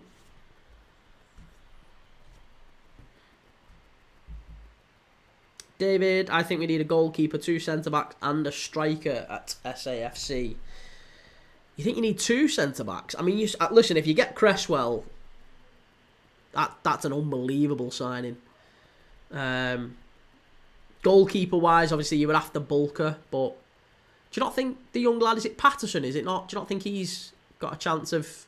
Is he not Premier League ready, do you think? Boyd doing his defensive work here for Shells, getting it clear. Long throws in the box. This is successive long throws into the box from Linfield. They're all crowding the keeper at the near post, hoping for the flick on. But it's long throw after long throw. This is a corner this time, sorry. we had a number of long throws, but this one is a corner. You can't see it because there's a big girder.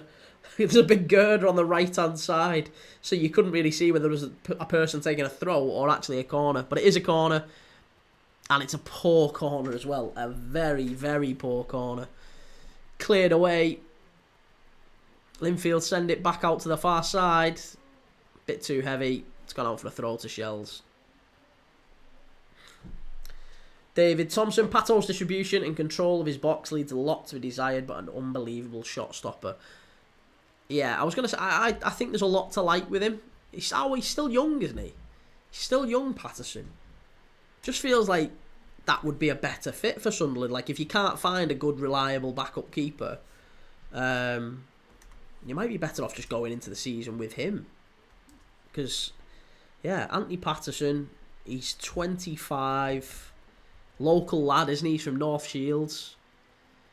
Oh, that feels like a good fit.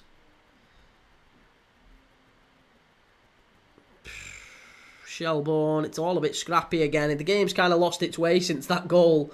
Linfield coming back into it. Shelbourne not really able to get a foot on it. It's actually, goals change games. How many times have we said that? And yeah, Linfield now pushing forward.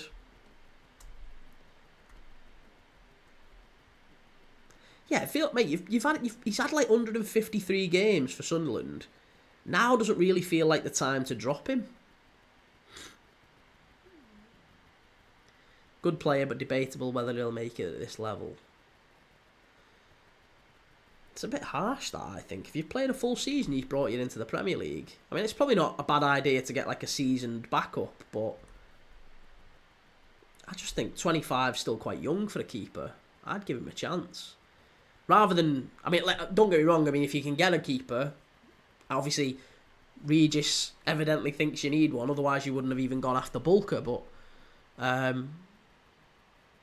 yeah, I sometimes, I don't think the keeper's the be-all and end-all. I don't think the keeper necessarily is what will send Sunderland down. It'll be a lack of goals. Be a lack of goals and a lack of defensive sort of resilience. You know, you need, honestly, I think the smartest thing you could do, I've seen links to Charlie Cresswell at Toulouse. If Sunderland went and got Charlie Cresswell at Toulouse, you'd stay up. I'd be that bold with it. You would stay up.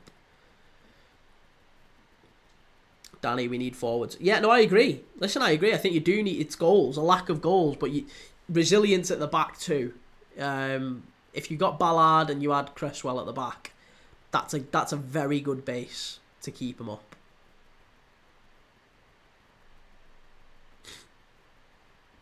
Joe, not just because I'm a Geordie, but I think their transfer strategy is completely wrong for the promoted side. Well, in what sense? What would you suggest Sunderland do? Because I think, I mean, Diarra, Adingra, Cresswell, they've gone big on a few, haven't they? It's to be honest, it's been a really interesting summer for Sunderland so far, and fair play because they sold Bellingham, more experience. I know, but do you know what I will say? They've not just got a plan for this season. They've got a plan for seasons to come. Like you don't sign a player. You don't sign a player for now. You sign a player for years to come. And I honestly, if, like, let's say Diarra, right? Diarra, if Sunderland go down, they probably get as close to what they paid for him back, don't they? Even if they go down. Whereas if you go and sign, let's say they went for 30 million. If they get, that's what I'm saying. If they get relegated, they get the money back. They get the money back for him pretty much. That's one of the benefits to doing it that way. You're buying young players. Young players hold their value better. Like, same with what Ipswich did with Amari Hutchinson. They went and got Amari Hutchinson. They're going to get the money back on him. Or worst case, he'll stay at the club and probably take them back up. So they're preparing. It's like an insurance policy. They could go down. And if they do go down, they've got a great squad to come back up with. If not, they've got players who will hold their value. So transfer-wise, it's a much, much smarter option. I think Sunderland are doing it absolutely the right way.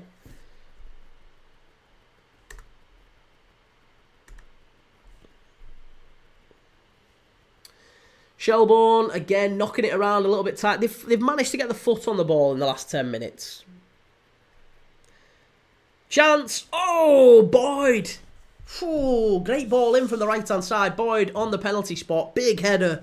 Just wide of the far post. Keeper didn't move. It didn't even move. Lovely ball in. David, there's always going to be one or two standouts, and we will sell them on for big money, hopefully. Exactly, yeah. Yeah. And that's it. Honestly, I think that's another thing that Sunderland, it wouldn't surprise me if next summer we see someone come in for 30, 35, 40 for players like Mayenda and Rigg. Maybe Ballard. You know, there's a lot of players who could fall into that bracket. David, what do you think about West Ham's chance this year? Currently, I think they're in trouble. Well, I mean, West Ham, everyone's saying West Ham and Brentford, aren't they? And they feel like the obvious choice, maybe the lazy choice. Maybe the lazy choice, I would say. Because Thomas Frank has left and Kudus has left. Or Kudus is about to leave to Spurs. And West Ham, yeah, I feel like they are in trouble, but maybe not as much trouble. For me, Everton. I would say Everton are probably the team worse in trouble than Brentford or West Ham at this point. Whoa! That could be a red. That could be a red from Linfield. That's a two-footed challenge if ever I've seen one. He's got to call that back. I'll tell you what. Let's watch this back here. Oh, that was naughty. He didn't connect with it, but he's definitely going to get a yellow card. As an absolute minimum, he's getting a yellow card here. That was off the floor, 2 feet. If he connects with Odobiko there, it's a it could be a potential career ender. Who is it who flies in here? Oh! Absolutely flew in there. It was McGee again. Ethan McGee, the number 27, flew in on the goal scorer, Adam Ipo, Odobiko. Just showing his goal back there, but that tackle was a bit naughty. It was definitely a bit naughty, that. Lovely finish from Odobiko, but the ref's going to give a yellow card here to McGee. I don't think he gets any more than that, but he jumped. He was off the ground, 2-footed, reckless, out of control, fits all the boxes for a potential red card check, but you're not going to get a red for that. David, I think Wolves look worse than both of them, but West Ham aren't investing. I think they will do once they've sold Kudus, maybe. And I think, in part, yeah, West Ham have been waiting for a few things to happen, but, yeah, I think West Ham will be okay. I think Brentford will be okay. I think Wolves will be okay. Everton have circled the drain for years and years and years, and they've not really improved. They've signed players like Seamus Coleman back on another contract. They've signed 36-year-old Idrissa Gay on another contract. They've signed Michael Keane, who everyone knows is not good enough. They've signed him on another year contract. Decore's left. Calvert-Lewin's left. Mangala, all these other players, Breuer, all these other players who they had on loan left, not at the club anymore. Jack Harrison's left. He might be coming back in, even though, again, he's patently not good enough. They've just signed this player today, Tierno Barry, 27 million quid. I mean, he could be a worldie. Well, he's not going to be a worldie. I've watched a lot of Tierno Barry. I know what he's going to be next season, and it ain't a worldie. He's going to be a very interesting player that I think will get Everton some goals, but not enough to. I don't think he does any better than Beto did last season, put it that way. He doesn't do any better than Beto did last season. Joe, I think Sunderland will go down the trap of trying to play possession-based and playing out from the back. I think they'll change that, I don't think they will play like that. For Southampton, it was like that, but I don't think that's how they'll play Sunderland. Alex, do you think we buy more players? Yes, we do. Yeah, we definitely do, mate. The only reason we haven't bought more players is, well, one because of the Club World Cup and some of our targets might be there. 2, it's July and most players, wherever they are in the world, are on holiday, including agents and other people. A lot of business doesn't get done at this time of year. Players are away on holiday, players are at tournaments, players are doing lots of other things. So, yeah, it's a little bit of a 2-week hiatus. So for me, yeah, I think Liverpool, and obviously there's been the massive tragedy, of course, which has changed things, has halted things, and has probably, if anything, I think has accelerated Liverpool's determination to sign players. I don't think it'll change things in terms of, let's keep him or whatever. No, Liverpool will sign more players.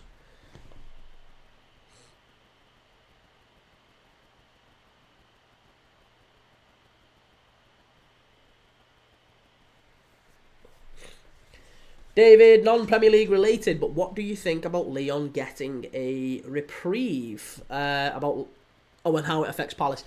Yeah, appalling, in short.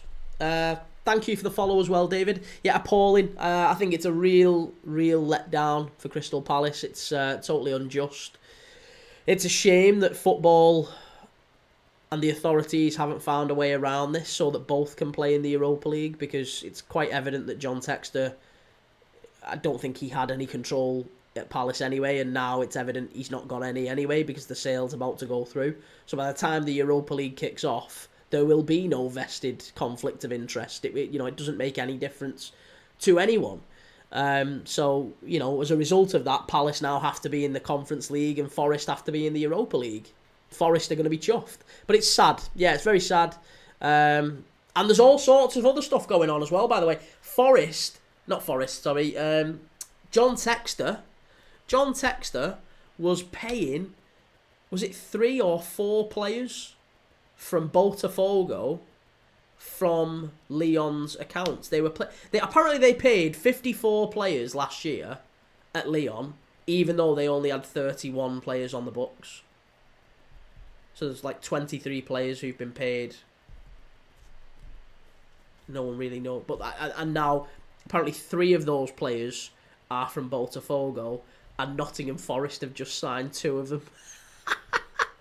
and obviously John Textor and Marinakis at Nottingham Forest are very, very close to one another, aren't they? They've been buying players from each other for a while. Shelbourne in down the left-hand side here. Wood with a shot. Good save from Johns. Really, really good. David Thompson, that's insane. Yeah, it's mad. It's absolutely mad, mate. Chaos. Nicholas Arno up the Shelbourne. All my people hate on Linfield. Oh. It's been a really good game. I've actually quite enjoyed it, Last 15 minutes here now. Shelbourne continuing to push forward.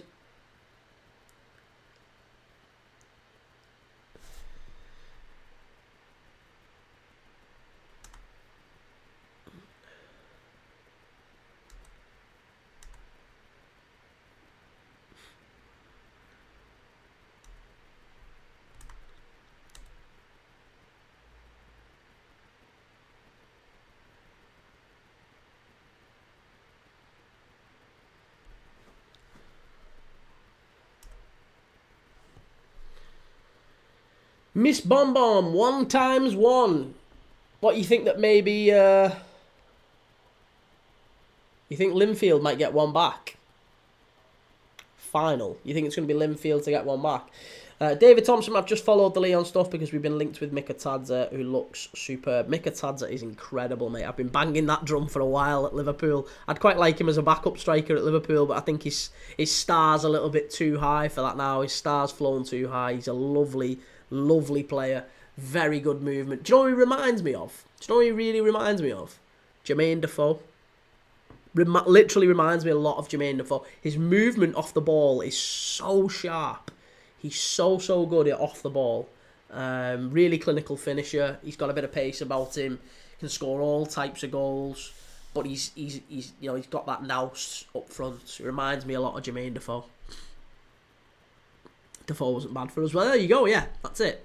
I mean, I'm talking prime Defoe, but yeah, Jermaine Defoe, he reminds me so much of peak Defoe at maybe a Spurs or a Portsmouth. I liked Jermaine Defoe. He's another underrated Premier League player, I would say. Right, Linfield, I've got a foul here. Opportunity for them to pump one long into the box. Geordie Rush, we are cooked in this final, not going to lie. Who? Chelsea? Are you a Chelsea fan? Yeah, then. I mean, to be honest, mate, it doesn't really matter. It's a FIFA Club World Cup final. It's a pre-season tournament. Let's have it right. It's a pre-season tournament. It doesn't mean anything. Oh, Shelbourne have pinched it here. There's a big opportunity for a counter-attack if they get it right. Good ball into the channel. Odobiko, all the pace in the world. Oh, that's so poor.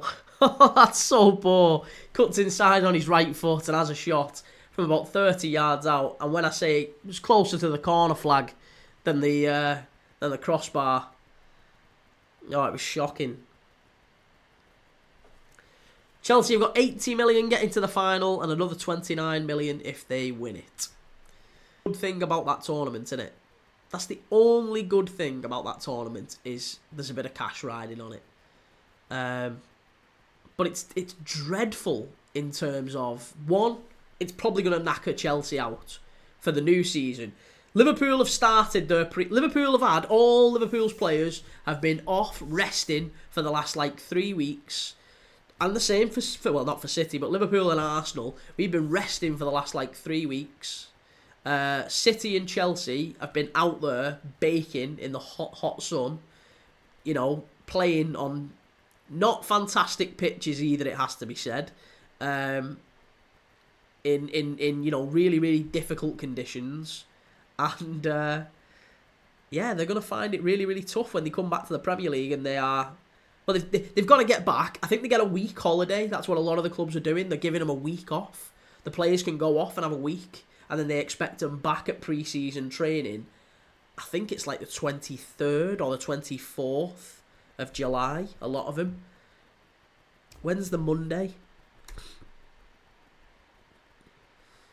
It might be... I think it's week commencing the 28th. Or no, week commencing the 21st. It is. It's week commencing... the 20th. It mustn't be. It can't be week commencing the 21st. The final's only the 13th. They're not getting 8 days off. It must be the 28th. Monday the 28th, apparently they're getting them back in. Which means the players have got 2 weeks off. And then they've got 2 weeks before the start of the Premier League season. So in that 2 weeks, they've got to do some sort of fitness pre-season, and they'll just be mentally drained. Forget physically, mentally. They've not stopped. They've literally not stopped. David Thompson, luckily for Chelsea, they have about 400 players on the books to start the season with instead. Yeah. Onyé, what happened to Real Madrid? I get PSG are amazing, but come on, it's Real Madrid, man. I haven't seen a second of it, mate. Not watched it.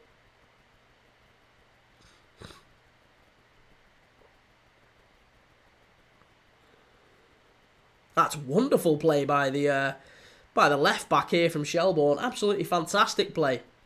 Great play. FBRS 1x1. It's still only 1-0. It's not 1x1. If I'm really honest, I can't see there being any more goals in this one. I think it's going to finish 1-0. Linfield did have a little flurry. They had a little spell just after Shelbourne scored. As soon as Odobiko scored, Linfield started to press. They got the ball. They picked up. And it. I mean, look, that's again another old adage in football, isn't it? How often do we hear that? That once a team has scored, what's the most dangerous time to concede? Just after you've scored. So it does happen a lot in football. Teams score and then they concede immediately after. Linfield did have their little spell where it looked like they might get back straight in it. And they just couldn't capitalise. It was a really, really difficult first half for Linfield. Couldn't really get hold of the ball at all. Shelbourne came out, they got the goal. Linfield had a little spell, and then immediately now Shelbourne have just regained control of the game. They've got a corner kick here, Shelbourne. Could make it 2-0, and if I'm honest, I think if it goes 2-0, I think that's probably the tie done. I can't see Linfield getting back into it at 2-0 down, even when the game going back to Windsor Park. I think it probably finishes with Shelbourne going through to the next round. But as it stands, there's always a chance. 1-0 is a very, very dangerous scoreline in football, and Linfield will be confident enough. I'm sure David Healy will be very confident getting these back to Windsor Park. He'll be thinking to himself, still in this, lads. Still in this. We can beat these. You know, they have to win. They have to win. And that's why it's going to be a really entertaining second leg. That's why I'm thinking we're going to do this game. We're going to do the second leg in this one. It's going to be very entertaining. It's another corner to Shelbourne. That must be about 14 corners they've had now. Just for the home side. It's been massive. Come on, you Wolves. João Gomez and Andre are one of the most underrated midfield duos in the league. Yeah, would agree with that. Would absolutely agree with that. Briley, yo, how's it going? Good to see you, mate. David, is this a qualifying round game? Yes, it is. Yeah. It's a qualifying game. First qualifying round. Ball whipped in. Shelbourne, cleared away by Linfield. Shot from distance. Skied over the bar. Callum Brickcliffe, who's your dark horses? In what? In the Champions League. Connor, Liverpool win Prem again and City don't make top 4 is my prediction. City don't make the top 4. Callum, you think City? Oh, I'm going to say Prem. In the Premier League, who's my dark horses? Spurs. Yeah, Spurs. I think Spurs could finish in the top 6. Welcome to Mainland. What are the chances a team from this round get to the actual Champions League? It's happened a number of times, you know. It has happened a number of times. I mean, Liverpool did it. Liverpool had to start in the first round of the Champions League in 2006, the year after we won it. So, yeah, Liverpool have done it previously. We've gone from the first round all the way through to the group stage. But, yeah, it's happened. It has happened a number of times. Onye, thoughts on Retegui to Saudi? I see he got 6 times his current salary. Can't blame him. And a £67 million fee is good for Atalanta. Yeah, it's really good. 6 times your salary. You're not turning it down, really, are you? And he'll only have to go out there for a year. He only has to go out there for a year. A year and you're killing it, mate. You're sorted for life. 1 year in Saudi is worth 6 in Italy. So he could quite easily go to Saudi now, 6 times his salary and head back. Conor Duran should come back to the Prem. No, he's gone to Fenerbahce, and the reason for that is tax. That's the reason he's gone. There's no other reason than tax. Because he paid no tax while he was in Saudi. He earned somewhere in the region of £8.5 to £9 million tax-free. And if you come back to the UK within 2 years of moving to Saudi, you have to pay tax on that £9.5 million, whatever it is. So he would be looking at somewhere in the region, even with a very clever accountant, £4 million just to come back to the Premier League. You'd have to pay the UK taxman £4 million. You might as well just set fire to it. So, yeah, there's a very good reason why John Duran did not come back to the Premier League, and that is it. Callum, Spurs. Were you laughing? Were you laughing at the suggestion of Spurs for, Callum? Spurs are a bloody good side, mate. Kudus and Kulusevski walk into most teams. That's a great front two. Part of the front three. And Maddison as well. Maddison gets into most top 6 teams. Wonderful player. Van der Ven, probably the same. Romero, we don't know what happens with him yet. Porro, again, probably the same. Bergvall, probably the same. They've got the bones there of a fantastic squad, Spurs. I know they had a pretty shocking end to the season domestically, but they're a good side. Good side. And Thomas Frank will make a difference. He will make a definite difference. It's another change for Shelbourne here, and it's the goal scorer. Onabeko coming off. He gets a rousing ovation from Tolka Park here, and it's Martin coming on to replace him. Onye saw Spurs interested in Wisser. Really think it's a good cheap signing who can compete with Solanke. Don't think he'll be that cheap, you know. Oh, Linfield! Oh, I tell you what, very nearly 1-1 there. Very nearly 1-1. Ball got played back to the Shelbourne goalkeeper. And he honestly, I can't believe that's so lucky. So lucky. Good grief. I can't believe that. It was Chris McKee for Linfield. Just right on top of Connor Kearns in the Shelbourne goal. Ball got played back to Connor Kearns, and he tries to clear it straight away. But McKee is bang on top of him, and he just rattles it straight into the side of McKee. It bounces straight back towards the goal and goes into the side netting. A little bit of luck there, and Linfield could have had a goal. Very, very fortunate, you have to say, for Shelbourne. I think they might have conceded. And do you know what? You couldn't say Linfield haven't deserved it because they defended well. I couldn't really argue that they've not maybe been deserving of a draw. Shelbourne have had the better of it. Obviously, 14, 15 corners, whatever they've had, you can't really argue with that. They've had an awful lot of corners, haven't they? Yeah, they've had an awful lot of corners, and they've had a lot of chances, all of the ball. Linfield haven't done enough in an attacking sense, but defensively they've been resilient, they've been rigid, they've been hard to break down. Can't argue with them. David Healy's done well. I think he'll be proud of his lads. It's a tough place to come. It's a tough place to, for a team from from up north as far as the League of Ireland is concerned. It's a tough place to come, and Shelbourne were the favourites in this game. They've dominated. It's probably not been all that surprising to see that they've dominated. But yeah, Linfield can be proud. The tie is certainly not over. Not yet, it's not anyway. The ball comes in on the left-hand side. Chance for Shelbourne. Cleared away again. Scrappy at the back from Linfield, but they just about get it away. It's not over yet. It isn't over. There's another tie to go in this one. Back at Windsor Park in a week's time. 16th. 7:45 kickoff. I'll be live for it. Make sure you've subscribed if you've not already. 3 minutes left at the end of this game. We're into added time at the end of what has been a tight, tense affair. Oh, the Linfield player's gone down here with cramp.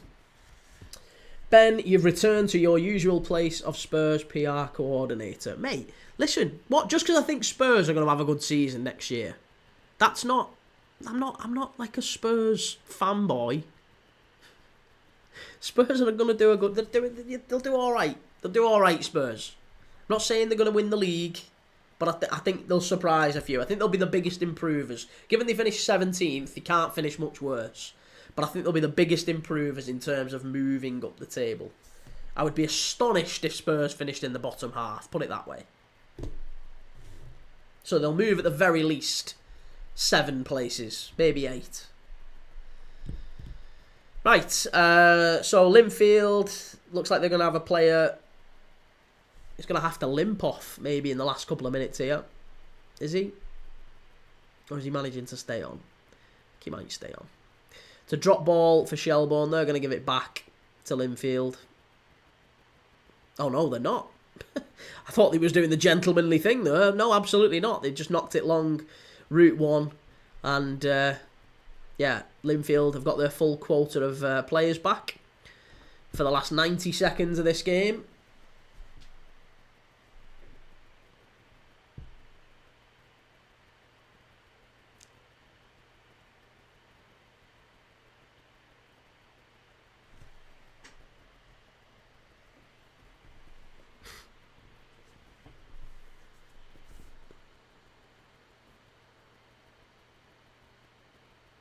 It's good intensity, it's good pressure. Very good pressure from both Shelbourne and Linfield. Every set of players, they've both worked the socks off.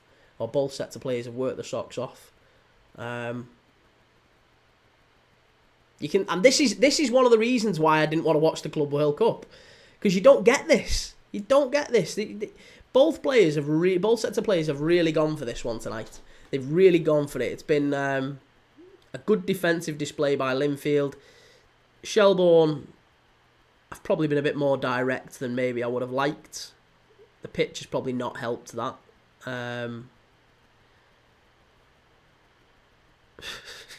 It's just head tennis here around the edge of the box. But we're into the last few seconds here. Chance for Shelbourne. So another shot on target. The keeper saves it. And I think that just might be that for this one. I think that might be us done. A long ball up the pitch. The ref should blow up in just a moment. Obviously, there was that injury, so it might carry on for maybe an extra 30 seconds grace, but I don't think much longer. Oh, foul maybe? Foul and a free kick and a yellow card for Shelbourne. So it's going to be a free kick for Linfield. Chance for them to pump it into the box. This will definitely be the last chance of the game.